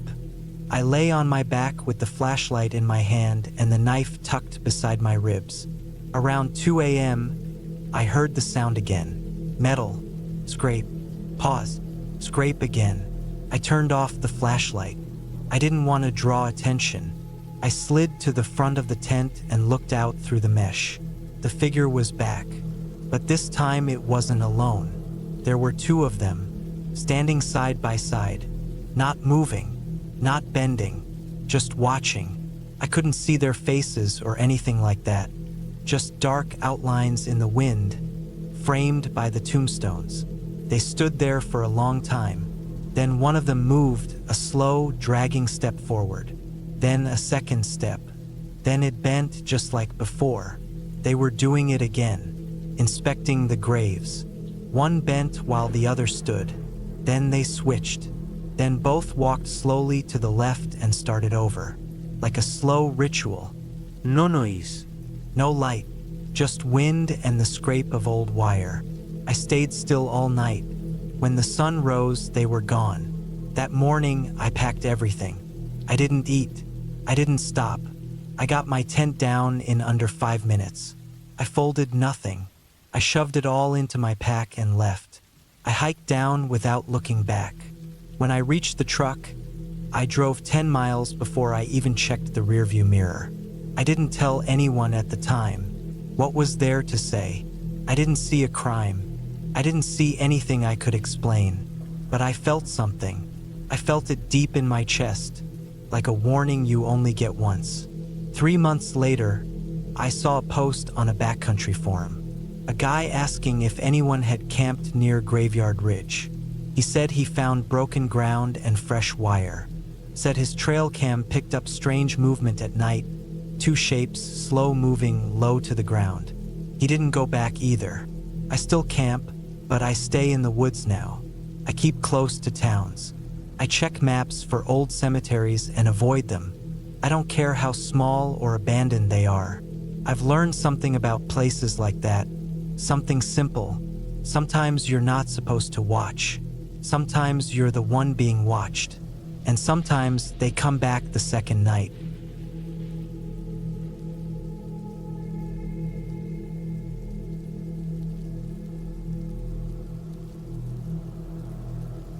I never imagined one camping trip could turn into something I'd remember forever.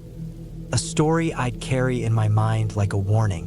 It was the summer of 2018, and I was 28 years old. I'd taken a week off work, craving a break from the city noise and the endless deadlines.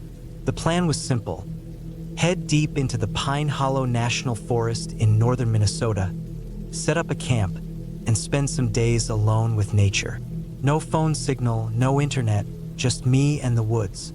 I arrived in the late afternoon. After driving through winding roads that grew narrower and rougher the closer I got to the forest's heart. The sun was starting its slow fall behind the thick trees, painting the sky orange and pink. I pulled over near a small clearing by a creek, a place I had found on an old forest map tucked inside a hiking guide. It wasn't a popular campsite. In fact, it seemed mostly untouched, just the way I liked it. I unloaded my gear, a tent, sleeping bag, a small stove, enough food for the week, water, and some basic tools. I always kept my survival knife close, strapped to my belt, not for any crazy reason, but because it gave me a bit of peace of mind. I set up my tent facing the creek, the water's gentle babble already calming after the long drive. The forest was alive with sound, birds chirping their last songs of the day, insects buzzing, and the occasional rustle of small animals in the bushes. The air smelled fresh and earthy. I built a small campfire, careful to keep it contained, and sat back to enjoy the last light fading through the trees. As night fell, the forest transformed. The canopy above blocked out most of the moonlight, leaving patches of darkness that seemed to shift and move with the wind. I heard owls calling, distant and eerie, but nothing felt threatening. Still, a quiet tension settled in me, a feeling that's hard to explain, but anyone who's spent time alone in the wild knows it. I slept soundly the first night. The soft murmur of the creek, the cool night air, and the rhythmic chirping of crickets made it easy. I woke early the next morning, stretched, and started a small fire for breakfast. The days passed much the same. Hiking through the woods, fishing in the creek, reading a book, and watching the wildlife. It was peaceful, exactly what I wanted. But on the third day, something shifted. It started with the sounds. The animals went silent in the early evening. No birds, no insects. Just the creek, still flowing. But now the forest was unnervingly quiet. The wind stopped completely. Even the usual crackling of dry leaves underfoot seemed to have vanished. I tried to ignore it, telling myself it was normal, maybe a storm coming or animals hiding. I kept my fire going longer that night, and I noticed something else. Footprints. Large, heavy footprints, unlike any animal I knew, pressed into the soft earth near my camp. They weren't human either. The toes were long and spread apart, the shape awkward and uneven. I circled the area carefully but saw no other signs. No broken branches or discarded items. I didn't sleep much that night. Every crack and pop from the forest floor made me tense. My mind raced, trying to come up with explanations. Could it be a bear? But I knew bear tracks, and these were different, bigger and oddly shaped. Maybe someone was playing a prank, but I was alone on this trail for miles. The next morning, I decided to hike to a ranger station about 10 miles away. I thought if someone was near my camp, I could get help or at least warn someone. The hike was tough, the terrain rough and slippery in spots.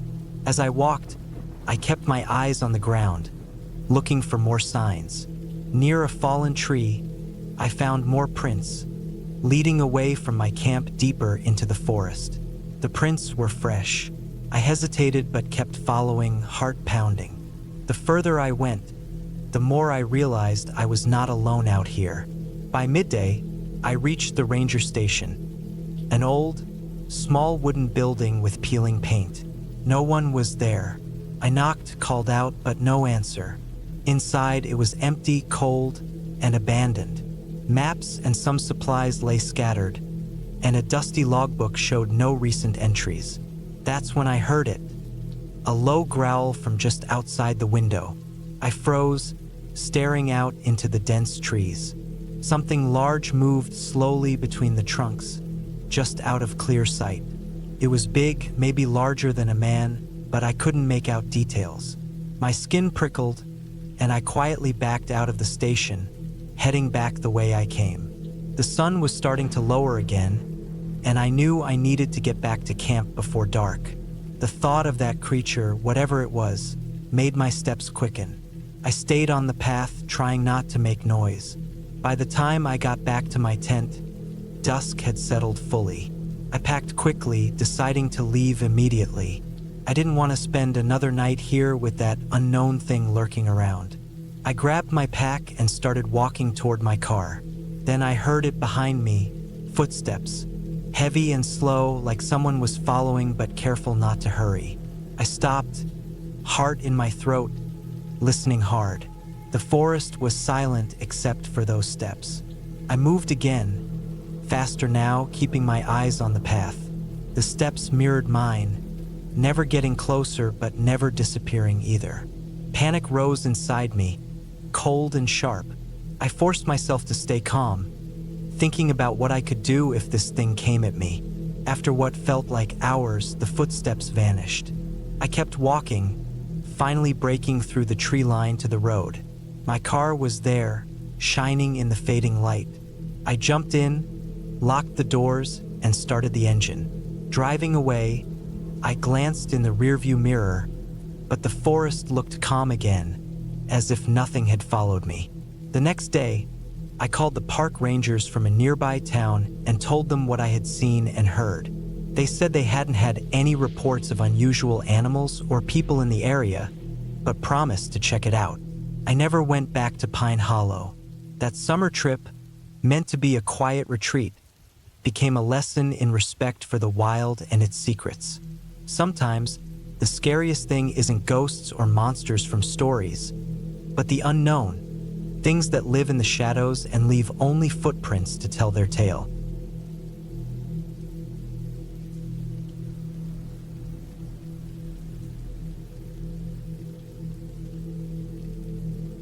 It was the summer of 2016, and I had just turned 34. At the time, I was working a quiet IT job in Manchester, but I had been feeling burned out for a while. The days were blending into each other, and the screens, the emails, the fluorescent office lights, they were starting to close in. I decided I needed a break from people and screens and plans. I figured a short solo camping trip would be just the thing to reset my head. I'd been up to the Scottish Highlands once, years before, with some friends, and I remembered how peaceful it felt. No traffic, no phone signals, no buildings for miles, just rolling land and thick woods. I picked out a small spot not far from Loch Arable on the north coast, a place called Altavullen. It was just a patch of land near a forest edge with a small dirt road leading in. I found it using satellite view online.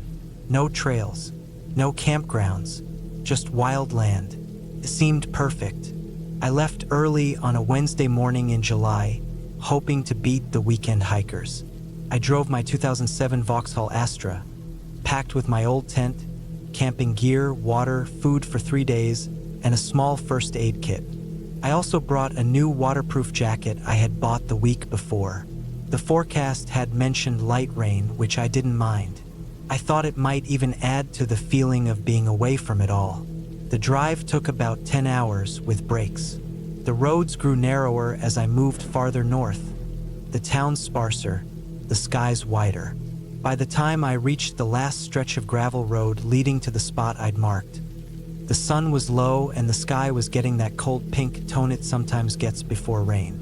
The road was rough and barely wide enough for one car, and it twisted between hills and patches of trees. I parked the car near a ditch, about 30 yards off the forest edge. I set up my tent quickly, just a simple dome with a rainfly. The ground was soft but not too wet. It smelled like pine and moss and something a little metallic like iron.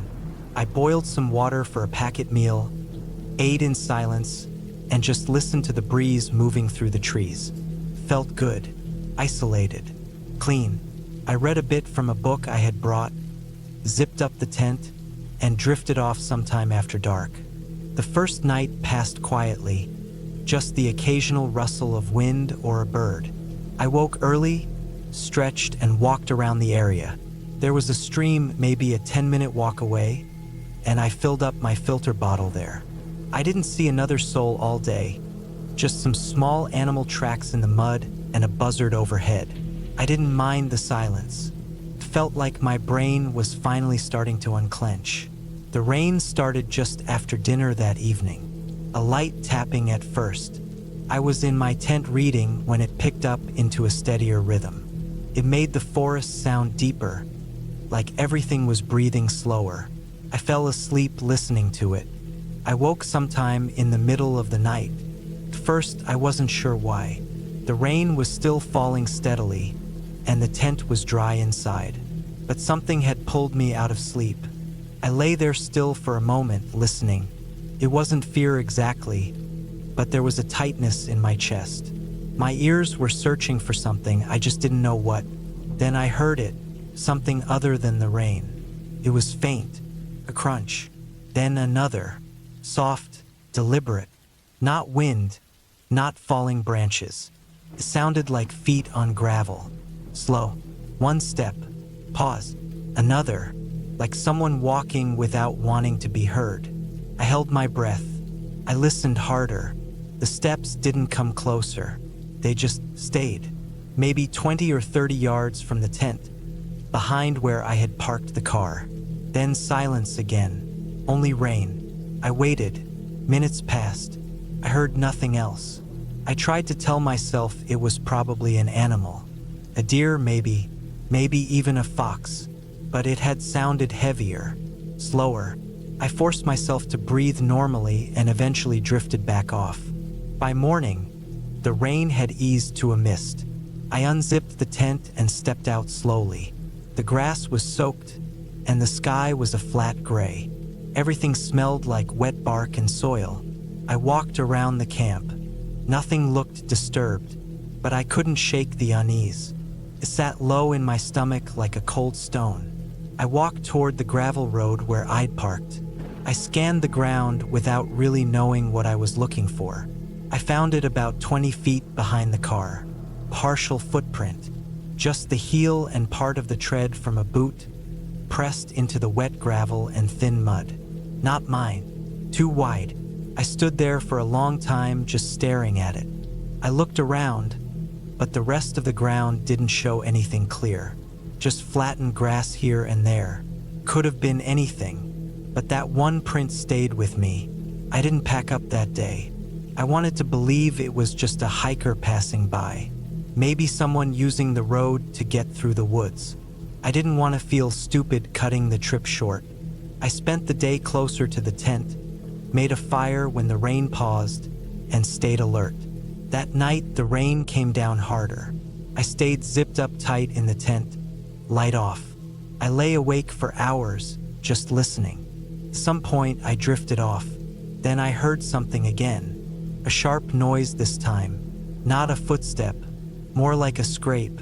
Metal on metal. I sat up fast. My heart was hammering now.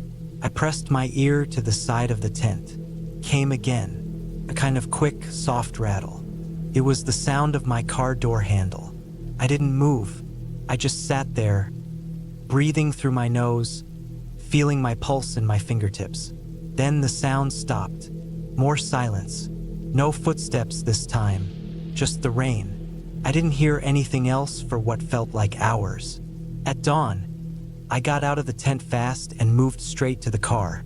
The handle on the driver's side had fresh scratches. Small, horizontal ones, like someone had tried to pull it open with something. A tool or a key. The door hadn't opened, and everything inside looked untouched. But the scratches were new. That was enough for me. I packed everything in record time. Tent down, bags in the boot. I didn't even eat breakfast. I just wanted to be gone. The gravel road was slick from the rain, and I drove slow. The trees pressed in tight, and every now and then I'd see something through the trunks. A shape, a movement, but it was always just a branch swaying or a patch of dark. I didn't stop until I hit the proper road 2 hours later. I kept driving south until the hills gave way to flatter land and houses started to show up again. Back in Manchester, it took me a while to shake it off. I told myself it could have been anyone. A lost hiker, a hunter, someone sleeping rough who thought the car might have food inside. But the fact they had stood that close at night and didn't say anything, that was what stayed with me.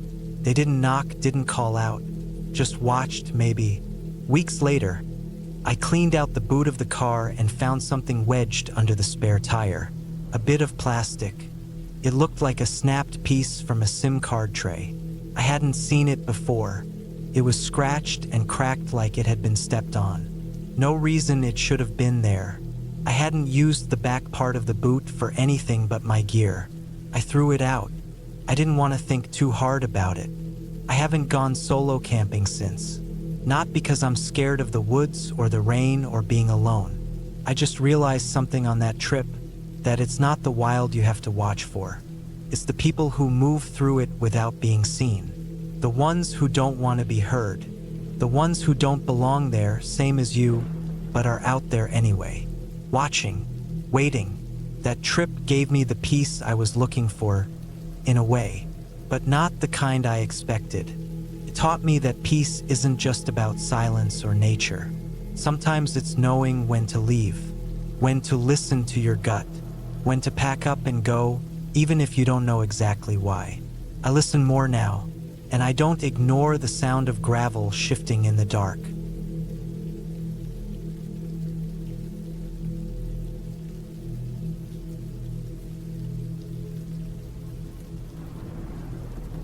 It was the summer of 2014. I had just turned 32, single, and in between jobs after leaving a warehouse management position in Montevideo.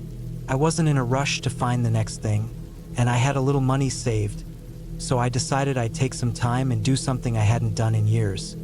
Go camping. Not the kind of pull your truck next to a fire pit camping, but the real thing. Pack a bag, get deep into nature, stay a week, maybe more. No cell service, no distractions, just me and the wild. I settled on a remote spot in the western part of Uruguay, near the Brazilian border, a stretch of thick forest close to the Rio Aquarium. I had been in that area once years before with some friends, but this time I wanted to go further than we had dared, deeper into the land. I took a bus from the city to Artigas, then hitched a ride to a small village near the forest edge. From there, I hiked alone. The plan was to set up camp for 7 or 8 days, fish from the river, maybe even try to trap something if I was feeling adventurous. I brought enough food to last about 5 days without supplementing it, and the rest I'd have to get from the land. It was a bit risky, but I wanted the challenge. I set up camp about 6 hours hike from the last sign of civilization, way off any official trails. The forest was thick, but not impossible to move through. I found a nice clearing, a flat space near a bend in the river, where the trees opened up just enough for sunlight to come in most of the day. It looked like a place no one had touched in years. There were no signs of old fires, no trash, no chopped stumps, just untouched wilderness. The first day and night were peaceful. I set up my tent, started a small fire, cooked some rice and beans I'd brought, and sat by the river for hours. The sound of the water mixed with birds calling in the trees. I felt calm, even proud. I was finally doing what I always said I would, disconnecting and surviving alone. But the peace didn't last long. On the second morning, I went walking upstream to look for a better fishing spot. About a kilometer away, I found a half-rotted log that stretched out into the water, making a kind of natural pier. I tried my line there and caught a decent-sized catfish. As I was cleaning it on a flat rock, I noticed something strange across the water, just for a second.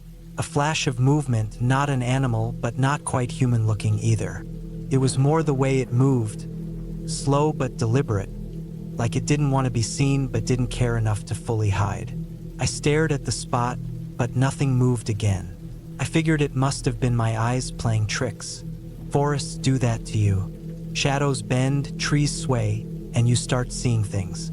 I forced the thought out of my head and went back to camp. That night, I woke up suddenly just after midnight. No sound. That's what did it. No bugs. No wind. Nothing. Just total silence.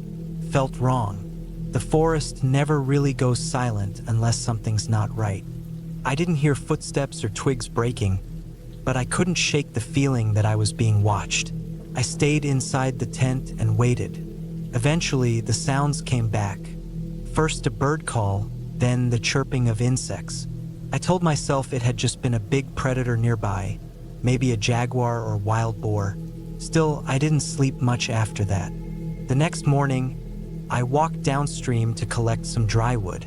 About 50 meters from my tent, I found footprints.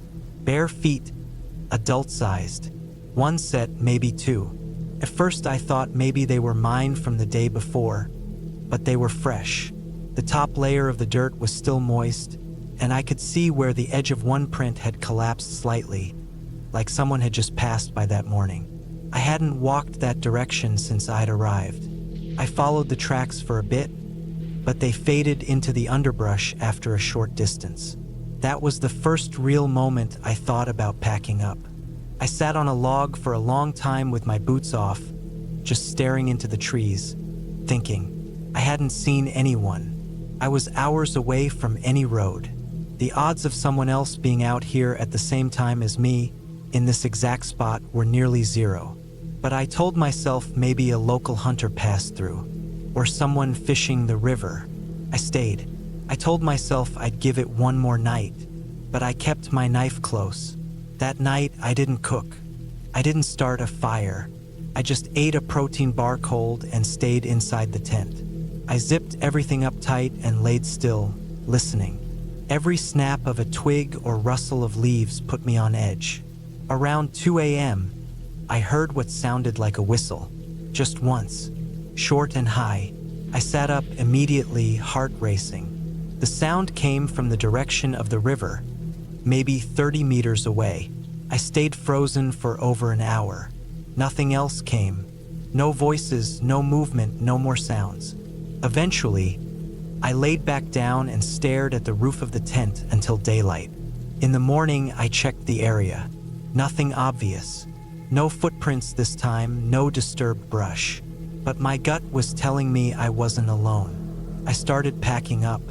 I was done. As I took down the tent, I noticed something I hadn't seen before.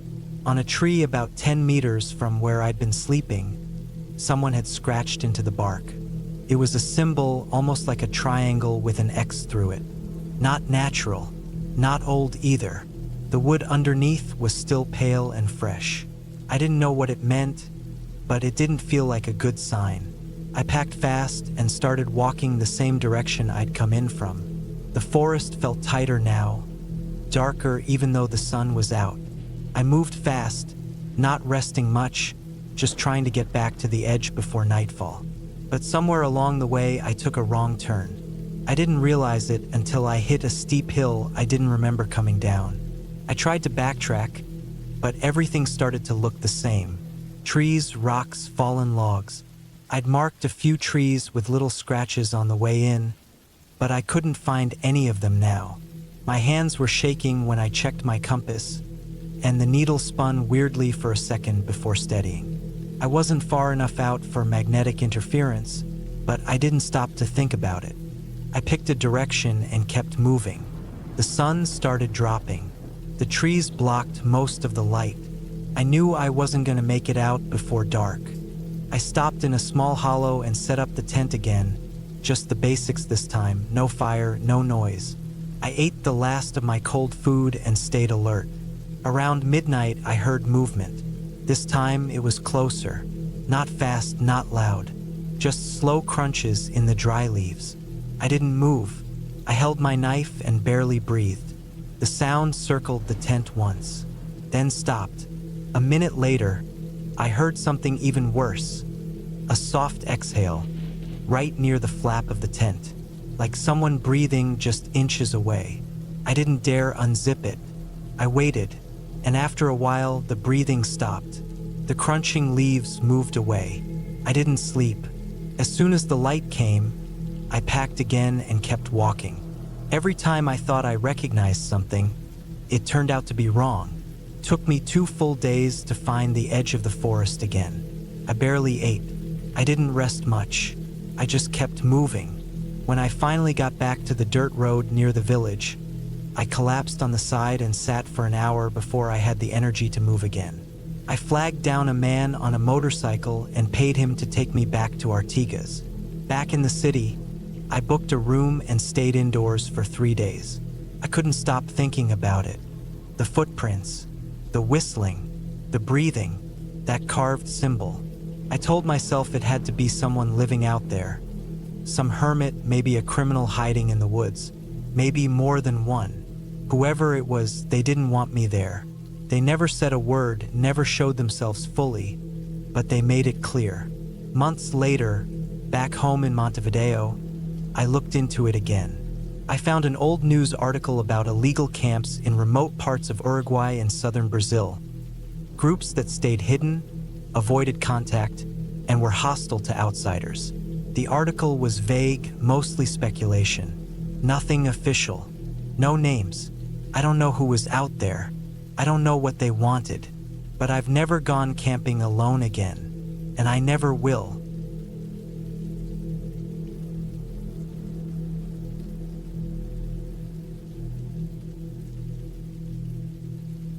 I was 34 when I went back to the woods alone.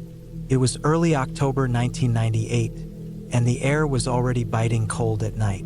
The kind of cold that made you pull your jacket tighter, even when you thought you were warm enough. I'd been hunting since I was a kid, mostly with my dad and later with my brothers.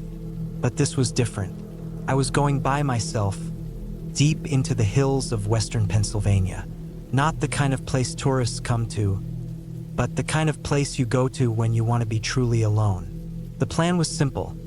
I'd hike in about 3 miles from the dirt road, find a good spot to camp near a clearing I'd spotted on an old topo map, and spend the next week hunting deer and maybe a wild turkey if I was lucky. I'd packed my rifle, plenty of ammo, a tent, food, water, a small stove, and my old hunting knife. The usual gear, nothing fancy, but enough to keep me safe and comfortable. The first day of hiking was hard. The trail was overgrown, and the early fall rains had turned the dirt into thick, sticky mud. My boots squelched with every step. I didn't mind. I wanted the roughness, the challenge. The forest was alive with sounds. Leaves rustling in the wind, distant birds calling, the occasional crack of a twig underfoot. The air smelled sharp and earthy, a mix of wet pine and damp soil. When I finally found the clearing, the sun was already low in the sky. It was perfect, open enough to spot deer, but with enough cover around it to hide in. I set up my tent near the edge of the clearing, close to a stand of oak and maple trees that still held onto their red and gold leaves. The colors burned bright in the fading light. I built a fire and cooked a simple meal. Canned beans heated on my little stove, and then sat back against a tree, my rifle resting beside me. The night crept in fast, swallowing the colors and replacing them with deep blues and blacks. I felt a calm settle over me. This was what I needed, time away from the noise of the city, the endless buzz of work and people. That first night, the forest seemed peaceful. The fire crackled, and the stars above were sharp and bright. But as I lay in my tent, listening to the forest's night song, I felt a faint unease. It wasn't fear, not exactly, just a sense that I wasn't alone, that something was watching me. I told myself it was just my imagination. The woods always feel different at night. Shapes shift in the dark, sounds echo in strange ways. I fell asleep thinking about the hunt the next day. Morning came cold and gray. I packed my gear, took a quick look around the clearing, and then slipped quietly into the trees with my rifle. The ground was covered with wet leaves, and every step made a soft crunch. I moved slowly, careful not to scare off any animals. I spotted tracks early on, fresh deer prints in the mud. They were big, probably a buck. I followed them for hours, winding through thick brush and crossing small creeks. The sun broke through the clouds by midday, turning the forest warm and golden. Around 3 p.m., I saw the deer, a large buck standing still in the distance, near a cluster of tall pines. I froze, my heart pounding in my chest. Slowly, I raised my rifle, aimed, and waited for the right moment. The buck shifted slightly, caught my scent maybe, and bolted into the trees before I could fire. I cursed under my breath, but didn't give up. The rest of the afternoon, I tracked the buck's path through the woods, but it was like he disappeared into thin air.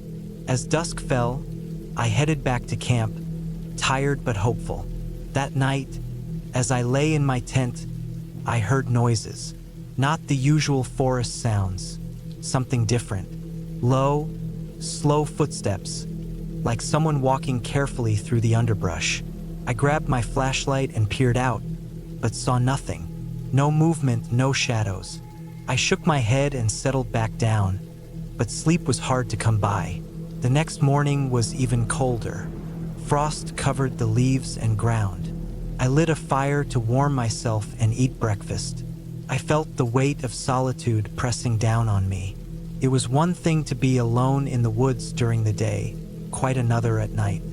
I decided to move camp closer to a small creek I'd seen the day before, hoping for better hunting and fresh water. I broke down my tent and packed everything up. As I walked through the forest, I felt eyes on me again, that same strange feeling from before. I looked behind trees and into shadows, but saw nothing. By mid-afternoon, I set up camp near the creek. It was a quieter place, the water gurgling softly as it ran over rocks. I gathered dry wood for a fire and started cooking some canned stew. I tried to ignore the growing sense of being watched. That evening, as the fire burned low, I heard the footsteps again, closer this time and slower. My skin prickled. I grabbed my rifle and shone my flashlight into the dark trees. For a long moment, nothing moved. Then I saw it. A figure crouched low and still, just beyond the firelight. I froze. The figure was too dark to see clearly, but I could make out the shape of a man. His face was hidden by shadow, but his eyes reflected the flashlight's beam. He didn't move, didn't speak. I held my breath, gripping my rifle tight. Slowly, The man stood up and stepped back into the woods. I watched him disappear among the trees, my heart hammering. I sat there for hours, firelight flickering, ears straining for any sound. When dawn came, the man was gone. I didn't sleep that night. Over the next few days, I stayed alert. I hunted carefully, avoiding open spaces and sticking to the denser woods. I found more tracks that didn't belong to deer, human footprints too large and deep to be mine. On the fourth night, I woke suddenly to the sound of something scraping against a tree near my tent. I grabbed my rifle and flashlight, heart racing. The beam caught the rough bark, and I saw fresh claw marks gouged deep into it. Not animal claws, something else. The fear I felt was raw and sharp. I realized then that I wasn't just being watched. Someone was following me.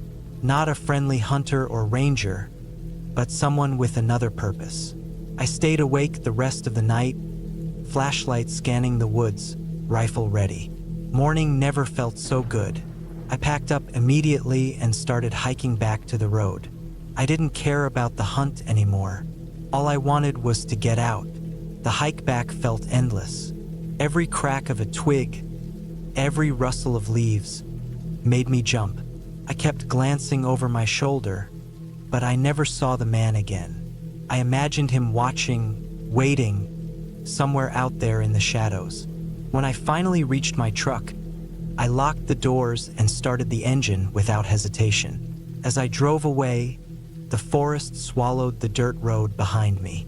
I never went back to those woods alone again.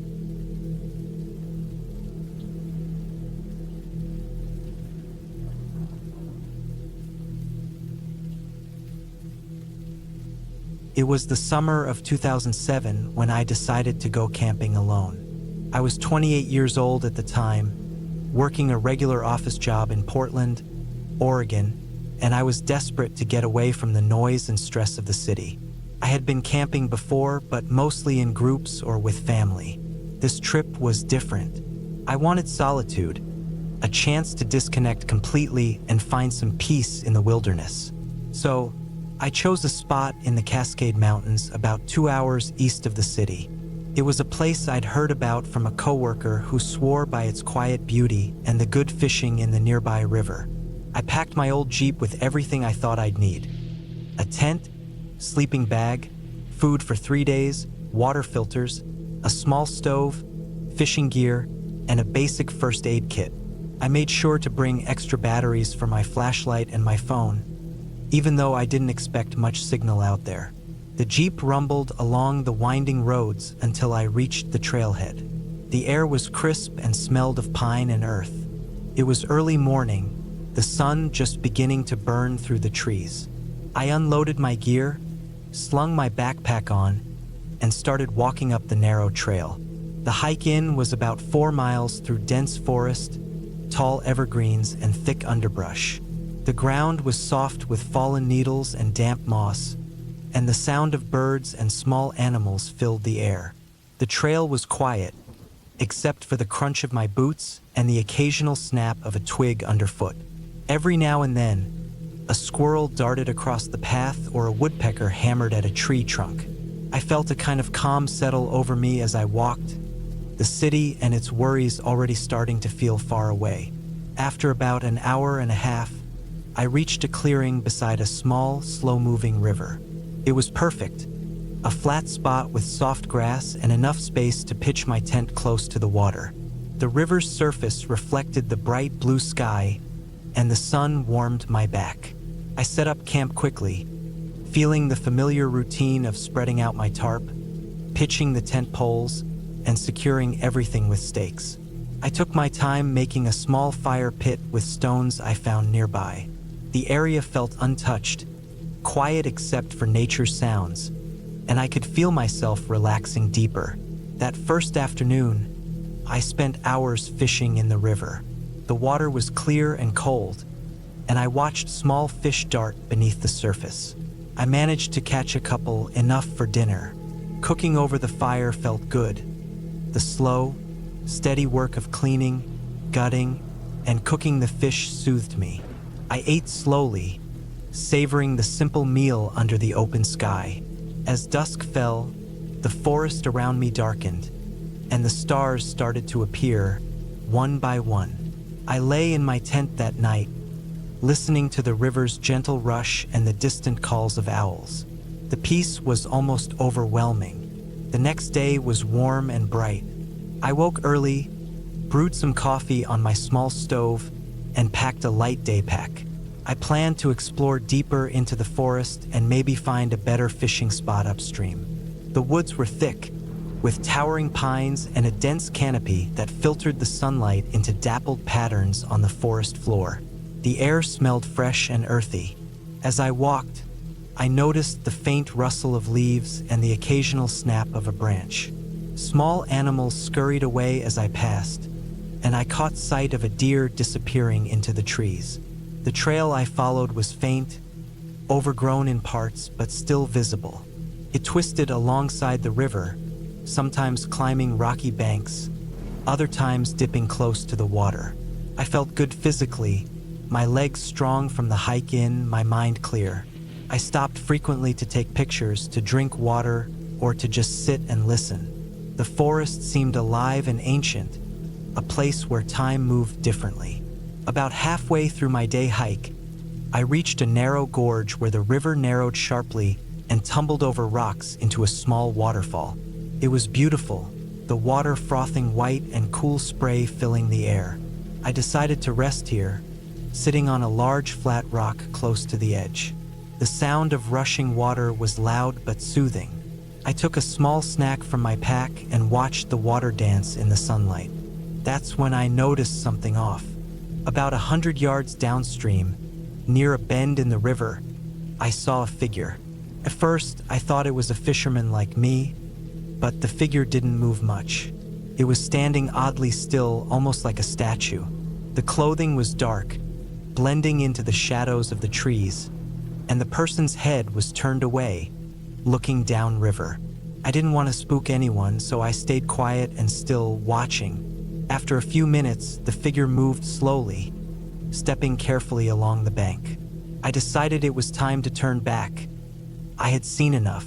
The light was beginning to soften, and I wanted to be back at camp before dark. I packed my things and started hiking back along the trail. The walk back was uneventful at first. The sun dipped lower, casting long shadows across the forest floor. Birds quieted, and the air grew cooler. I felt a strange tension creeping in, like I was being watched. I told myself it was just my imagination, the loneliness of the woods making me uneasy. But the feeling didn't go away. About halfway back, I heard a noise behind me. A snapping branch, soft footsteps on the leaves. I stopped and turned quickly, flashlight in hand, scanning the darkening trees. Nothing. I took a deep breath and kept walking, trying to stay calm. The footsteps came again, steady and slow, matching my pace. Quickened my step, heart pounding. The trail was narrow, and the trees thickening. I glanced back again. Still nothing visible, but the sounds were clear now. Someone was following me. Panic set in. I grabbed a sturdy stick from the ground, ready to defend myself if needed. I tried calling out, but my voice caught in my throat. The footsteps behind me kept pace, no faster, no slower. I broke into a jog, the flashlight beam bouncing wildly through the trees. The footsteps matched every movement. I reached my camp in a few minutes, breath ragged and sweat cooling on my skin. I hurried to my tent and slammed the flap shut. Inside, I grabbed my knife and flashlight, listening. The footsteps stopped at the edge of the clearing. I sat completely still, heart racing. The fire pit was cold, no sign of a fire. The figure had followed me here. Minutes passed. The sounds outside were gone. I didn't dare leave the tent until the sky was fully dark. Then I gathered my gear quickly, packed everything, and made a plan to leave first thing in the morning. That night was restless. I kept my knife close and my flashlight ready. Every small noise, a branch falling, an animal moving, set me on edge. I slept in short bursts, waking to the sounds of the forest, imagining eyes watching from the dark. Morning came with pale light filtering through the tent fabric. I ate quickly, drank water, and packed up. As I loaded my pack into the Jeep, I scanned the woods once more. No sign of the figure. I started the engine and drove slowly down the dirt road. I told myself the figure was probably a hunter or another camper. Someone just as surprised to see me as I was to see them. Maybe they had been watching for game or trying to stay hidden. The forest held all kinds of people. I never saw the figure again, but the feeling of being watched stayed with me long after I returned to the city. I told no one about the trip, partly because it sounded crazy, partly because I wasn't sure what I had seen or experienced. But that time in the woods taught me something about solitude, how it can bring peace, but also reveal how vulnerable we really are. I never went back to that exact spot. Instead, I found other places to camp, safer, more open areas. But I never forgot that feeling of being followed, that quiet, steady presence just beyond the edge of the firelight. Looking back now, I realize that wilderness is not just about nature's beauty, but also about the people who share it, sometimes in ways you don't expect. And sometimes, the scariest things aren't ghosts or monsters. They're the unknown people, the ones who watch quietly from the shadows.